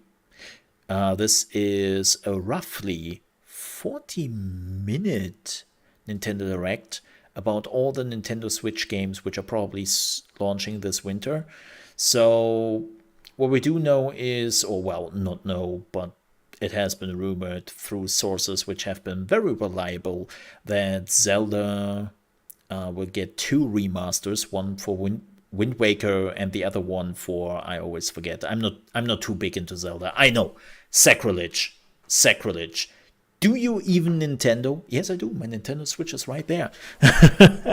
But Zelda never captivated me. Weirdly enough, it could never really grasp me. What we also then probably can assume when they are talking about games launching this winter is probably Bayonetta. And we will see. Yeah. But let's get right into it, shall we? And by the way, if I'm not looking fully energized, I'm also a bit sick, so I'm fighting that off. But I'm trying my best here. So let's get into the smile fest. We live on the continent of Elios. Babylon's Fall 2. Surrounding a holy land at its center. Sorry. 1,000 years ago, our lands endured a vicious war with the Fell Dragon. We called upon heroes from other worlds to aid us. Heroes known as emblems. Oh, it is Fire Emblem. The warriors of our nations fought as one. I was actually thinking about it when I heard the voice. In defeating and imprisoning the Fell Dragon. So we're getting a new Fire Emblem? In the years since, our world has been safe. But now, I sense a resurrection. The binding weakens. Oh my. Was this the... No, this is a new one, isn't it?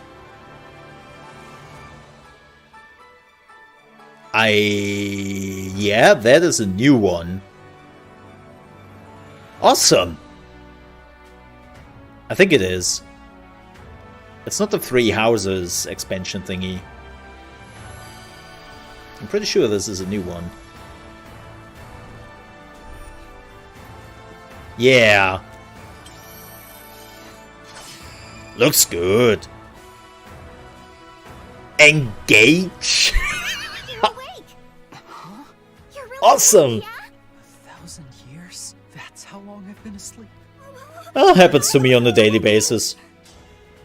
If I may, Ooh. you are a divine dragon, a member of a royal family of dragons. Revealed Oh, that looks so good. The war. The Fell Dragon. I feel like I can almost remember. But I've had my eye on you. Man, they really updated the graphics. Marth, right. Sigurd, Leave it to me. They're porting it to the N-Gage? No, chat. Only PSP. the time has come. Now, as one, emblem, engage! Title drop. So it's basically like two people and one character? One strike will decide it all. Please grant me your strength.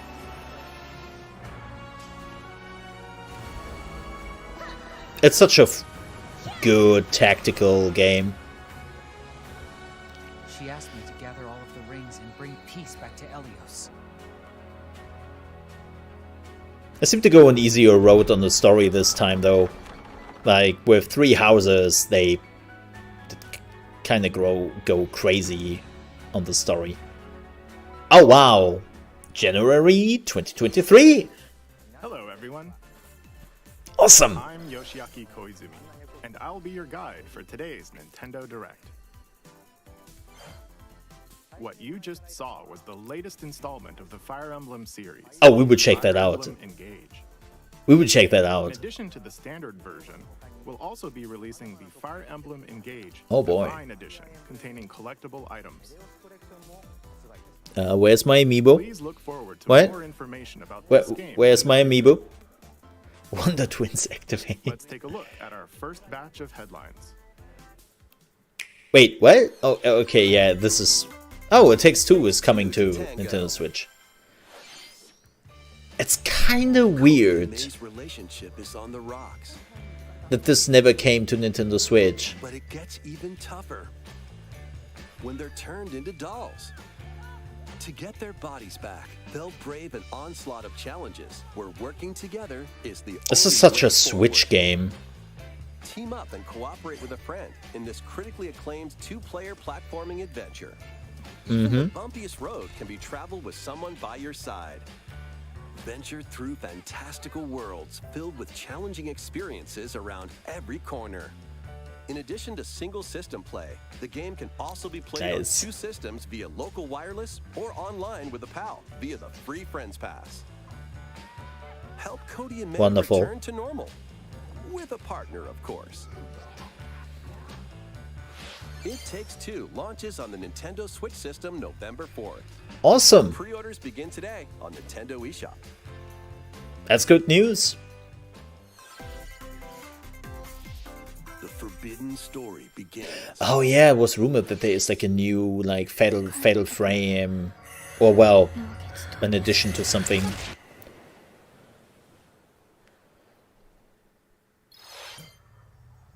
After mysteriously Mass of the vanishing as Lunar a Eclipse. child, Yeah. Ruka Minazuki visits an abandoned hospital in search of her lost memories.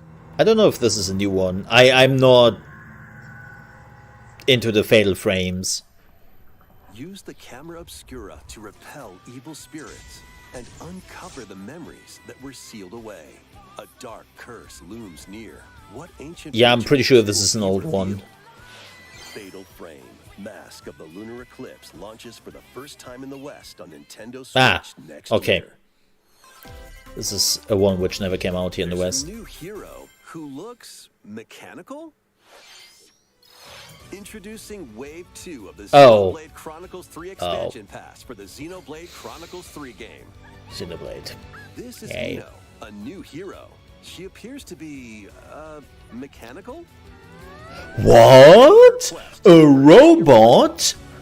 Expanded I have options never heard of for this classes and craziness. battle strategies.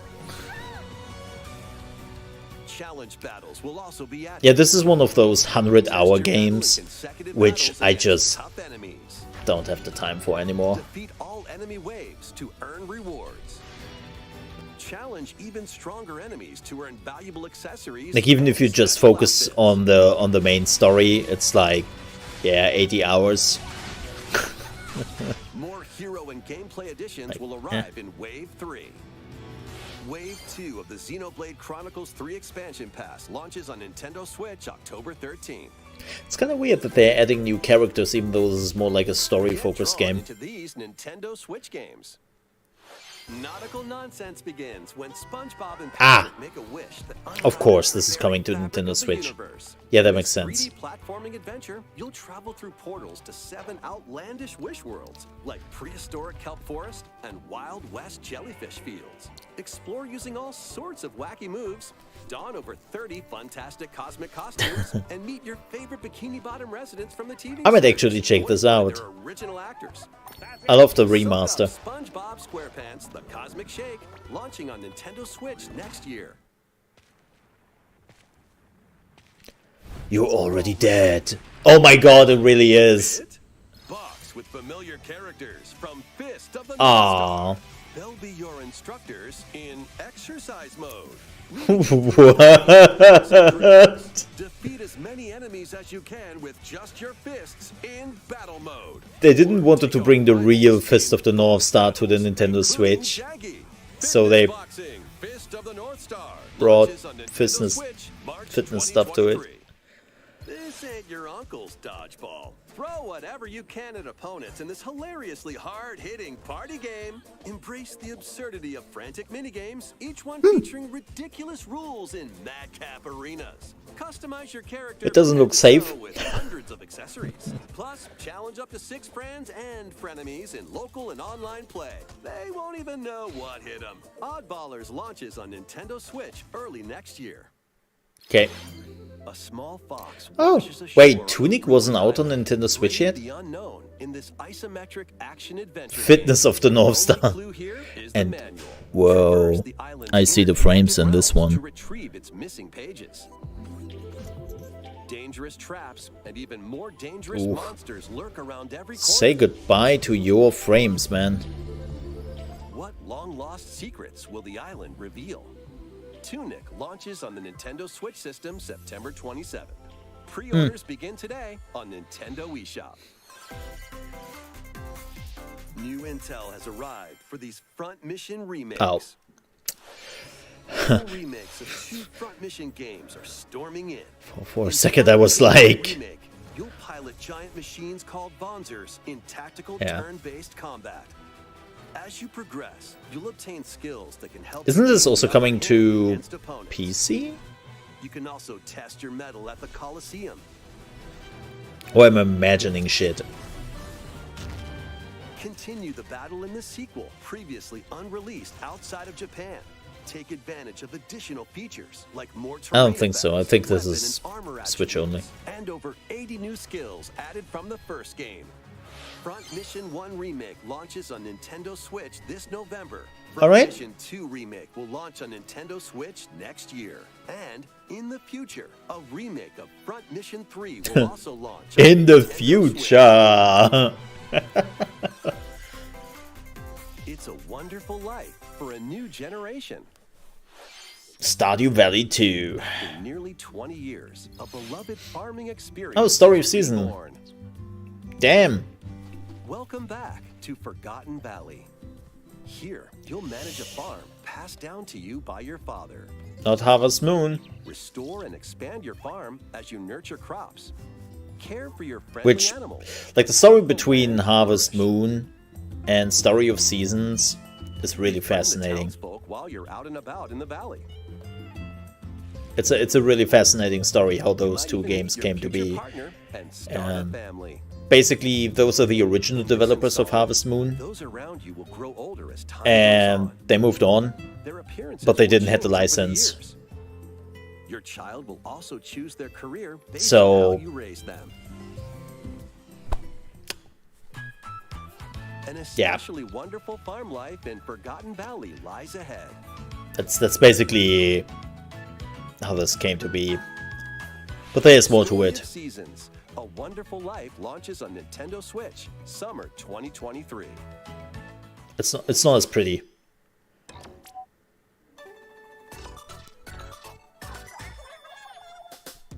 Splatoon? Yeah. Well, that game released just a few days ago, and alone in Japan released like over 3 million units. Like apparently it's absolutely crazy what this game is pulling in numbers right now on the Nintendo Switch. First post-launch Splatfest for Splatoon 3 has been confirmed. Oh damn, here we go. What would you bring to a deserted island? Gear Grub Gear, Fun. grub, or fun? Huh. Yeah, again, like this game, especially in Japan, is just So many incredible possibilities. Which team will you crazy.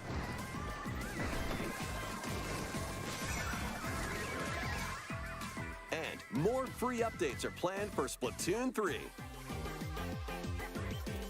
Be on the lookout for more info in the future. And don't you worry, Nintendo will give up on this game in 2 years for whatever reason. What would you bring to a deserted island? Don't know why. As for me, I've already decided. I hope you'll all participate as well. Next, please take a look at this. Oh. New announcement.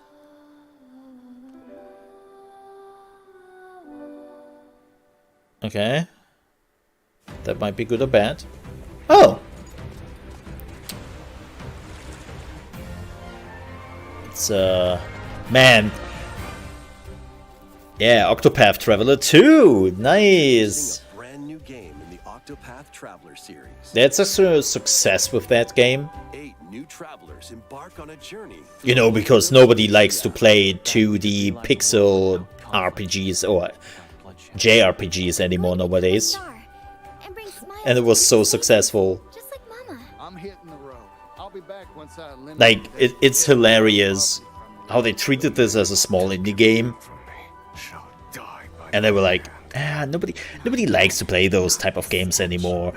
And then Octopath Traveler just became such a hit that even the art style is now getting copied quite a bit by other games. And it's like, To rediscover who I am. Explore a wide world set in a bustling era. Each traveler's path action differs between day and night. looks great. Yeah, imagine good games selling well. But they don't have a blockchain and they don't have NFTs. How can they make money then? And what adventures await them in this new Right, world. Square? Right? The 8 travelers each have their own story to tell. Where will their journey This looks great. and you? I didn't have the time to play the first one, unfortunately. Octopath Traveler 2 launches on Nintendo Switch February Oh, so soon. 2023. Whoa. Yo, that's What you just awesome. saw was Octopath Traveler 2 from Square Enix. Love it. Maybe I finally have to Please play the look first forward to one, the journey even if through it's just for eight new myself. heroes. Let's see some more headlines. You know, maybe just for myself. Just having some game for myself. A magical home is waiting for you. Oh, is this Faye? Welcome to Faye? your new fairy tale life in Fae Yeah, Farm. Faye Farm. There we go. Cultivate your homestead and forge everlasting friendships in this I fun saw some simulation buzz about RPG. this coming up. Discover magical spells to grow crops. Face off against mischievous foes. Yep. And I saw explore some- the enchanted I saw some realms talk of about this. Azoria. Along the way, you'll befriend a lively cast of characters who call this island their home. Tend and grow your fairy tale farmstead solo. Stardew Valley Together with up to meets 4 players in local or Animal online Crossing. multiplayer. By gathering resources and crafting items, you'll be able to customize your home and enjoy this mesmerizing Love the art adventure style. even more. Very cozy. As the seasons change, new spellbinding surprises can be unlocked that'll help you restore Azoria to its natural splendor. Yep. Magic awaits in Fae Farm, launching exclusively on Nintendo Switch spring 2023. I think it's releasing early on It's a musical blast from the PC. past. Oh god, Celebrate Final the Fantasy 35th music? anniversary of the Final Fantasy series with the latest theater rhythm game. Oh. Enjoy iconic songs like One Winged Angel, Torn from the Heavens, Suteki Dane, and more. There are 385 songs total. Wow. Songs are categorized by game, so you can play each stage while experiencing the series through the music. That's cool. In I addition, like that. 2 players locally can complete stages in pair style, while up to 4 players can battle to the beat in online multi-battle. Theater Rhythm Nah. Final Bar Line begins its symphony on the Nintendo Switch system February 16th, 2023. Pre-orders begin today on Nintendo eShop. Cool. After the game's launch, paid DLC songs from the Saga course. series, Nier series,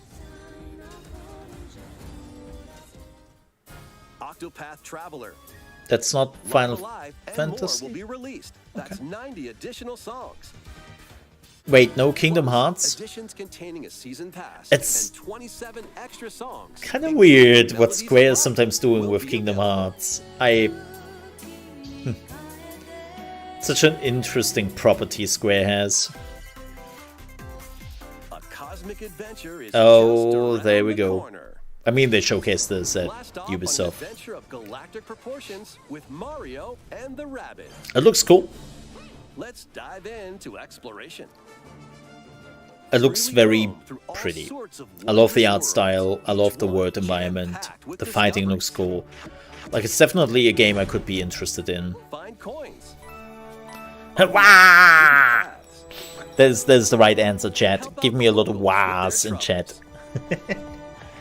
Ah! At shops, you can get items that'll come in handy during battles. After each quest or battle, your team will earn rewards and get stronger. Sparks are here to lend a helping hand. Recruit up to 30 different Sparks, each with their own special powers and skills. They can help Those Sparks. spark a decisive victory. Damn. Oh my. Can Mario and the Rabbids put an end to the darkness? Mario plus Rabbids Sparks of Hope Darkness. launches on Nintendo Switch October 20th. Pre-orders are available now on Nintendo eShop. I A really have to gold play edition Kingdom can Hearts and also be stream at some pre-ordered, point. containing the base game, weapon skins, and a season pass. Restore peace between humans and monsters. What Rune is Factory this? 3 returns Oh, Rune on Factory. Nintendo Switch. 3? Take a break from quests to chat with the locals. Aren't we already at like and care for monsters, 7? among other relaxing activities. You can also transform into a monster. Your Sheep. abilities in battle and conversations with the locals will vary depending on your form. Your choices will also Rune Factory is cause definitely one of those games which became super successful. has been added to help you enjoy more quality time with your in-game spouse. Rune Factory 3 Special launches on Nintendo Switch next year. It's definitely one of those series which came out or which became big in Japan. And I think Plus, never the new Rune really... Factory series Oh, will launch in the there we future. go. Okay, that makes sense. Oh boy, here we go. Nintendo 64 games are on the way. Pilot Wings 64. Oh gosh, I remember this Mario game. Party. Mario Party 2. Mario Party 3. Okay. Man, they really released a... Oh boy. Pokemon Stadium 2. Oh boy. Well, there goes my childhood. Oh god. Excite Bike 64. Those are all the games I have played. Be added in the future. You can All play of them. a selection of Nintendo 64 games and enjoy many more gaming benefits Like, with an active Nintendo damn. Switch Online Plus expansion pack membership. Oh, and there's one more game we should mention. Oh? James Bond. No, it's Samus. No, it is. Oh my god. Really? Oh god. Well. Damn. With online play? Why not mix things up? I mean, it's not a remaster a lot of people wanted, but this is big. Live your best This life is on the newly big. discovered continent of Antuisia in this immersive RPG. Damn. Perform over 100 types of daily tasks to build character and deepen your relationship. I can see a lot of people playing that again. In doing so, Yeah, GoldenEye with online different play. job classes and That's abilities. big. A grand adventure into the unknown awaits. And that they are allowed to bring that back means that Rare and Microsoft is on board, and the license is there. Causes you to crash land on a strange Factorio? Build Oh, it is a new rocket Factorio. from scratch in this management sim game. Huh. Scour the planet for materials, Well, then build machines to refine if them the maker with of this various game wouldn't be a resources. complete asshat, Eventually, you'll construct multiple production lines like these. But the planet's creatures will attack, so That would keep be them at nice. bay. Factorio launches on Nintendo Switch October 28th. like a complete A dick. young girl named Ib visits an art museum with her parents in this 2D exploration adventure. She wanders through a busy gallery by Playism. the artist Guertena. I think I've heard this until name before. one particular piece draws her in. Literally. Will she be able to safely return to her own world? That's Every creepy, man. decision affects her fate in Ib. Launching on Nintendo Switch spring 2023. What the hell, man? Mario Strikers Battle League, where 8 players locally on one system can get gritty, is getting a second free update. Joining the roster Yeah, of apparently all this a game physical powerhouse with fast movements and strong did tackles. And so-so. Diddy Kong, a midfield speedster. Apparently it with also had fast some techniques issues and at the high beginning. pass accuracy. Plus, more gear and another stadium are being added. The second free update launches this month. Cool. The final summer begins. Oh, is this Harvestella?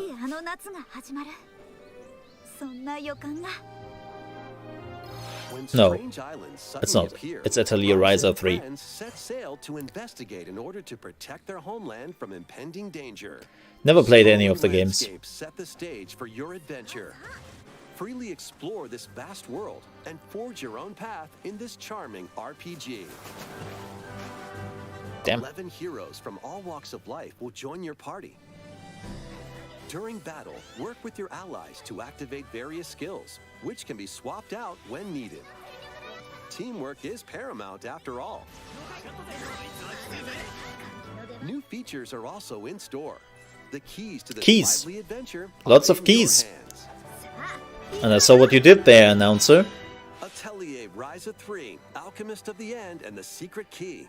That's a title name. Switch system February 24th, 2023. Yeah, I've never played any of the games, so I'm getting lost on that. 3 is on the way. Of course. Here's a sneak peek. This is one of the curious things Nintendo did.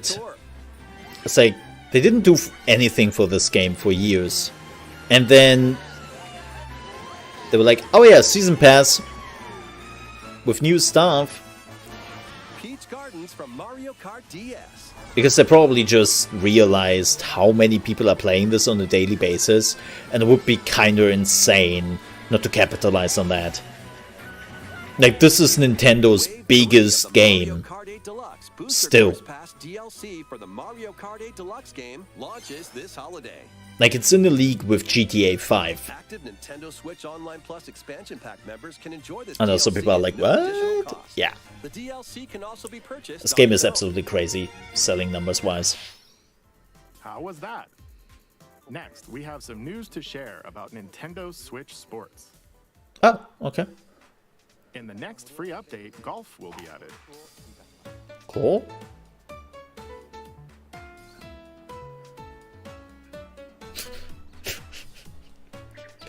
Did you, if you didn't know, chat, 21 holes from Wii Sports are in that update. Those with the most strokes will be out. So if you need more holes in your life, however, there you go. A bit more time for development, so the update is now planned for this holiday. Okay. Please wait just a little longer. Next, we have a special guest. Oh. Mr. Miyamoto. Give me more holes, apparently so. Hello, Hey, Miyamoto-san. I have a few things I'd like to share with you today, including some news. Zelda.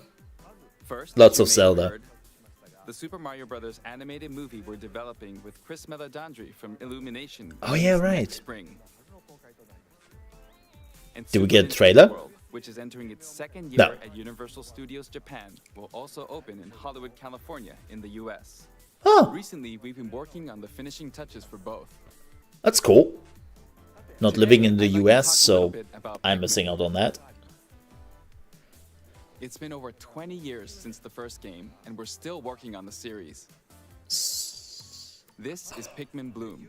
It's a smart life game we started with Niantic late last year. Oh. in which players all over the world are planting flowers. Isn't this Here's dead? a quick rundown of the game for those who have yet to play it. I Pikmin Bloom is a smart device game that uses your location. heard that this By walking game outside, is you can not find Pikmin, raise doing them, and so plant flowers great. together. All you need to do is take it with you on your daily walks or outings. You can look back at the end of the Or day you and could see take what you Pokemon want. Go with you, Send out Pikmin and collect the items they and found you that would day. actually get a lot of updates on a weekly basis and a lot more people playing it.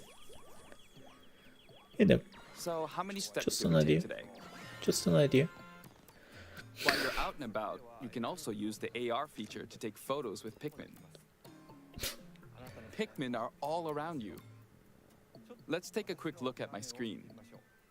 Or you could just take actual environment 700 pictures, Pikmin. which are also very pretty, They love or nectar. play some Pokemon Go. If you give Pikmin nectar like you see here, their flowers will bloom. You'll also see the number of steps you've taken that day. I think this is the first time Nintendo is leaning into announcing, well, showcasing some real mobile applications slash I normally move around games. within Kyoto, but I've also been going to Osaka, to Universal Studios Japan. I occasionally go to Tokyo as well. You'll say to yourself, okay, this time I'll try walking here. It makes trips and walks a lot of fun. It's a very easygoing play experience you can enjoy just by taking it with you. I hope you'll try it out.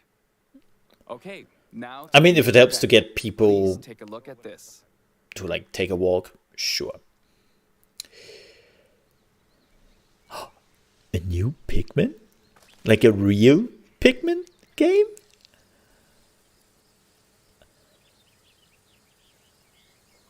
Oh, please.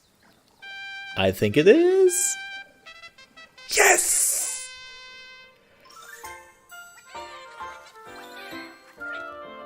Yeah! Pikmin 4! Woo! I love Pikmin. It's a great game.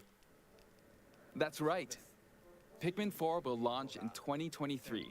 Awesome. We won't be showing any gameplay today. However, you'll be able to play like this, from the Pikmin's perspective near the ground. Huh. Okay. I also made a new t-shirt. Yeah, I saw that. Nintendo Switch has made controlling the game simpler, meaning you can further concentrate on the core essence of Pikmin gameplay. We call it Dandori in Japanese, or strategically planning, deploying, and commanding the Pikmin. I hope you're all looking forward to Pikmin 4. It's a great tactical Thank game. you, Mr. Koizumi. Thank you very much, Mr. Miyamoto. Now, let's move on to some more headlines. All right. Oh, Take of your course. dancing game to the next level.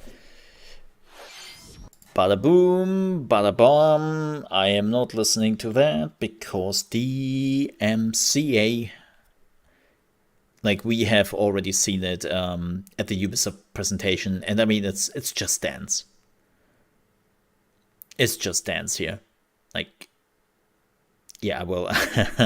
I will not get this video / stream DMCA'd.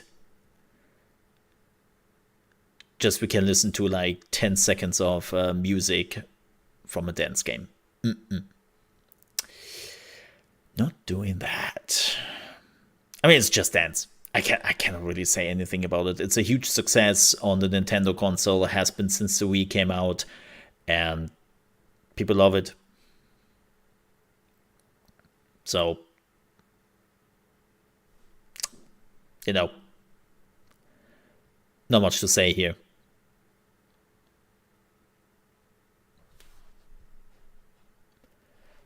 All right. The season of death. Oh, there it is, Harvestella. I'm actually looking forward to this game. As you cultivate a peaceful farm life in the village of Lethe, the season of death quietus continuously returns, threatening to destroy all. Travel the world and find a way to put an end to the calamity in this life simulation RPG. Along the way, allies with different motives will join your cause. Like, I'm really curious about this game because it's an RPG, but it's also like farming. A demo containing the opening days of your farm's first season will be available on Nintendo eShop. Save data can be transferred to Steam? the full game once purchased. Steam? could we get this on Steam, please? Yeah, I'm actually looking forward to Harvestella. Get ready for a devilishly good time. Yes, Queen. After 500 years, Umbra Witch Bayonetta Yes, Queen. was revived in the present day. In the first Bayonetta game, she clashed with angels Yes. to recover her lost memories. Also spoilers. And Lots of in the second, spoilers. confronted demons to save her best friend. Now, in this third installment, she'll fight to protect the world from the sudden invasion of man-made bioweapons called homunculi. Homunculi. Yeah, that's right. Don't worry. I know this song by heart. She's gone from fighting for herself to fighting for I us. think we will stream this. Those who have I overcome the missed past out history on the with second Bayonetta one to fight because it was alongside only her available on the the Wii U. journalist Luca. Hey, Luca. And another Umbra witch, Jean. I have to play the second one again. Laura also joins in on the action. Now that's also available on Hair-raising, demon summoning, Switch. Luca is great. globe-trotting adventure awaits. In Bayonetta I think 3, everyone is hot. launching on Nintendo Oh shit, Switch October. 28th. Pre-orders are available now on Yeah, we have to Nintendo do a eShop. playthrough of the second one. After today's Nintendo Direct, a new trailer delving more into gameplay will launch on our official YouTube channel. I maybe also do a playthrough on the first one. Like, they're not very long. The first one is on PC. So we'll probably do a playthrough on the PC for the first one. Many cases remain unsolved in this, and then we have to switch over to the Nintendo Switch. Because, Those who investigate are called master detectives, who come from all around the world. Isn't this by the creator of Danganronpa?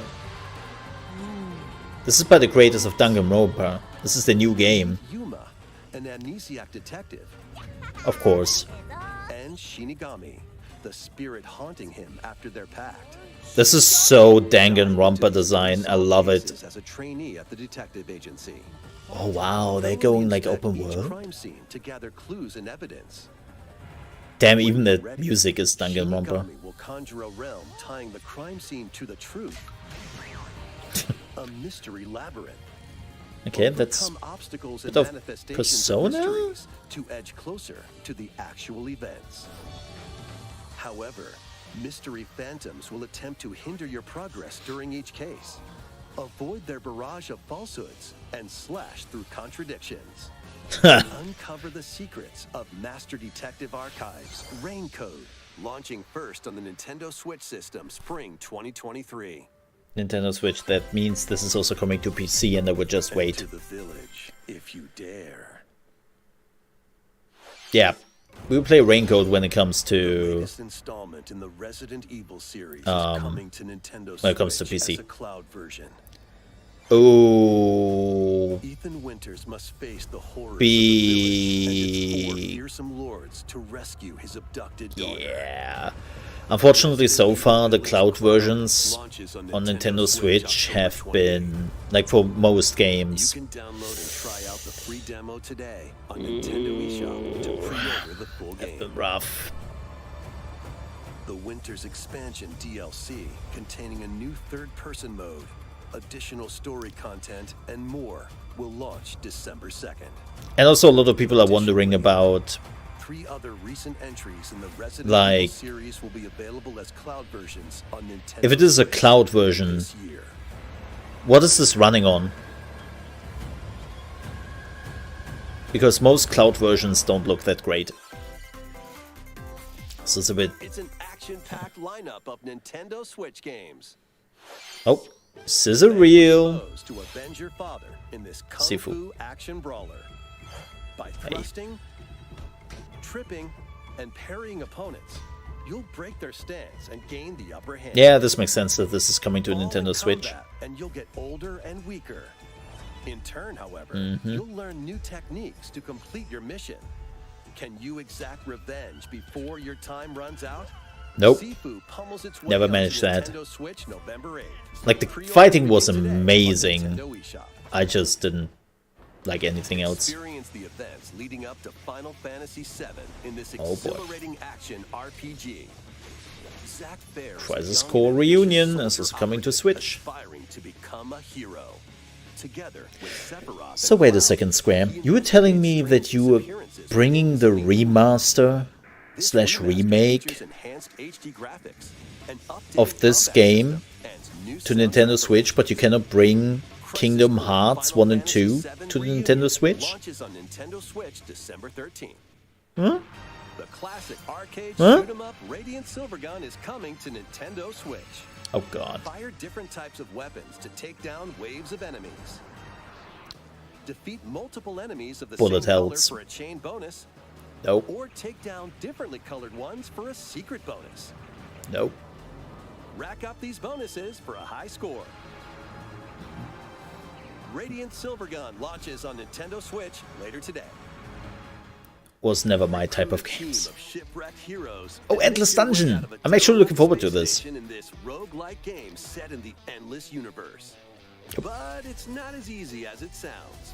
You'll have to fend off continuous When is that waves coming of out? monsters as you make your way through procedurally generated levels. Complete various quests to unlock new heroes, weapons, station areas, and more. Up to 3 players in online co-op can attempt to escape their grim fate. Do you have what it takes? Endless Dungeon launches on Nintendo Switch next year. Oh. So we still don't have a release date at all, I think. The journey of world regeneration begins anew. Remaster of Tales of Symphonia is coming to Nintendo Switch. The world of Silverrot is controlled by shadowy forces called Descience. To stop them, a person known as the Chosen One must ascend the Tower of Salvation. No, this wasn't out on other platforms yet. Soon embarks on a journey with Colette, the current Chosen One, and his childhood friend in this beloved action RPG. They'll meet allies along the way, like the wandering aristocrat Zelos. I can't remember anymore. Who lost her emotions after an experiment, Presea. Oh, so she's German? Join the party. The fate of two interconnected worlds hangs in the balance. Tales of Symphonia Remastered begins its journey on Nintendo Switch early next year. God, I hate that new Bandai Namco logo. Scissor reel.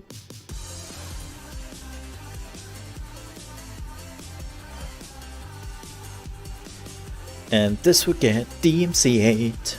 I probably have to cut this out.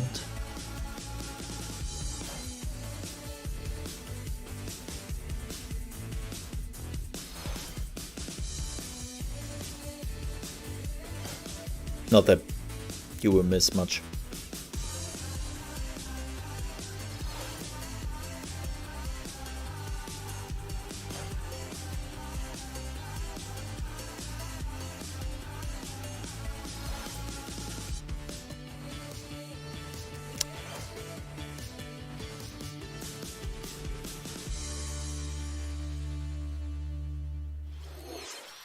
I mean, it's coming to Switch, but... Hi! Kirby's Return to Dreamland Deluxe is coming to Nintendo Switch. One day, a spaceship crash lands on planet. So it's the remaster of Dreamland? Or Return to Dreamland? Kirby and his friends set off on an adventure. Hi! In addition to sword, whip, and other familiar copy abilities, the new mecha copy ability makes its debut. What the? Foes from a distance, or punch them up close. Oh It's my packed god. with other powerful moves as well. The game supports local play for up to 4 players on the same system. Plus, everyone can play as Kirby while using their favorite copy abilities. There's also a collection of sub-games to play. This includes the new sub-game Magolor's Tome Trackers. That makes me so happy. And returning ones like Samurai Kirby. All sub-games can be played with up to 4 players. An adventure of deluxe proportions awaits. Kirby's Return to Dreamland Deluxe launches on the Nintendo Switch February. system February 24th, 2023. Pre-orders begin today on Nintendo eShop. As part of Kirby's 30th anniversary, a remake of Kirby's Return to Dreamland will be released. Nice. We hope you're looking forward to this game. Oh, I do. Thank you for watching today's Nintendo Direct. Oh, not even one last thing? This next trailer will be our last announcement. Of course. Please take a look. Is this the Zelda remaster?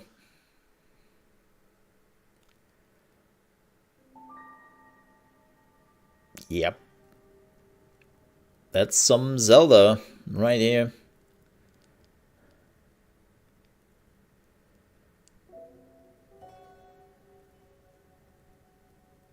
Yep. This is... I don't think this is Wind Waker. Ah, what's the other one?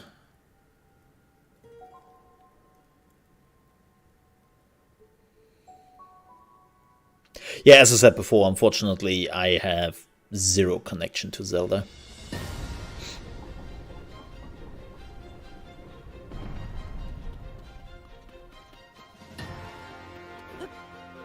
Oh!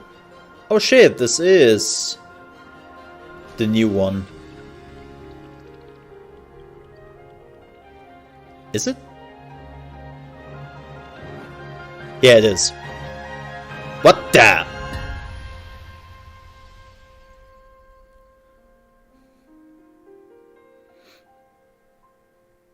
No, it's just Tears of the Kingdom. Okay. I have not. I thought it was a new one. I thought it was Breath of the Wild. Oh wow, that's in June next year? June? No, May. I cannot do math. May. I can't do calendar. Wait, so was this a new one?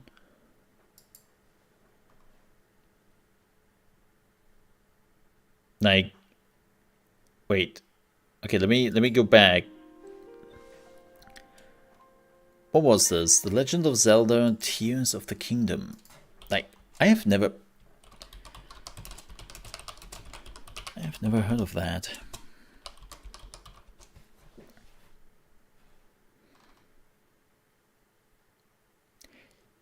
Yeah.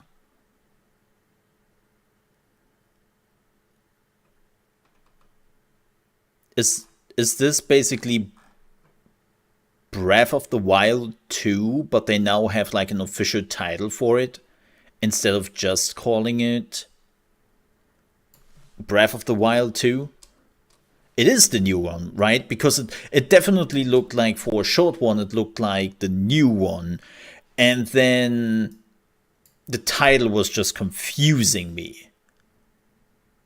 Yeah, this is the official title reveal. Okay. So I was, yeah. They got me. Not gonna lie. They got me. I had to think and check twice to see if I was just like completely confused. Cool. Man, this was a really good Nintendo Direct. Yeah, really enjoyed that. Tons of new games, some nice announcements here and there for the smaller ones. Can't really complain. Yeah. Can't really complain.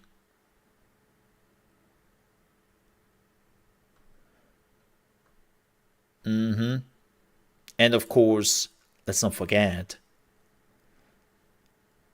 007 is back. Yes.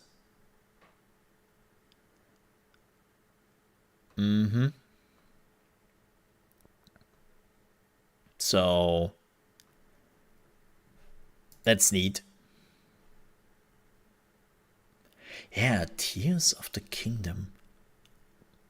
I like that. It has a nice ring to it. I really like that. Yeah. And a new Fire Emblem. Octopath Traveler 2, a new Pikmin. Like, damn, this was a good one.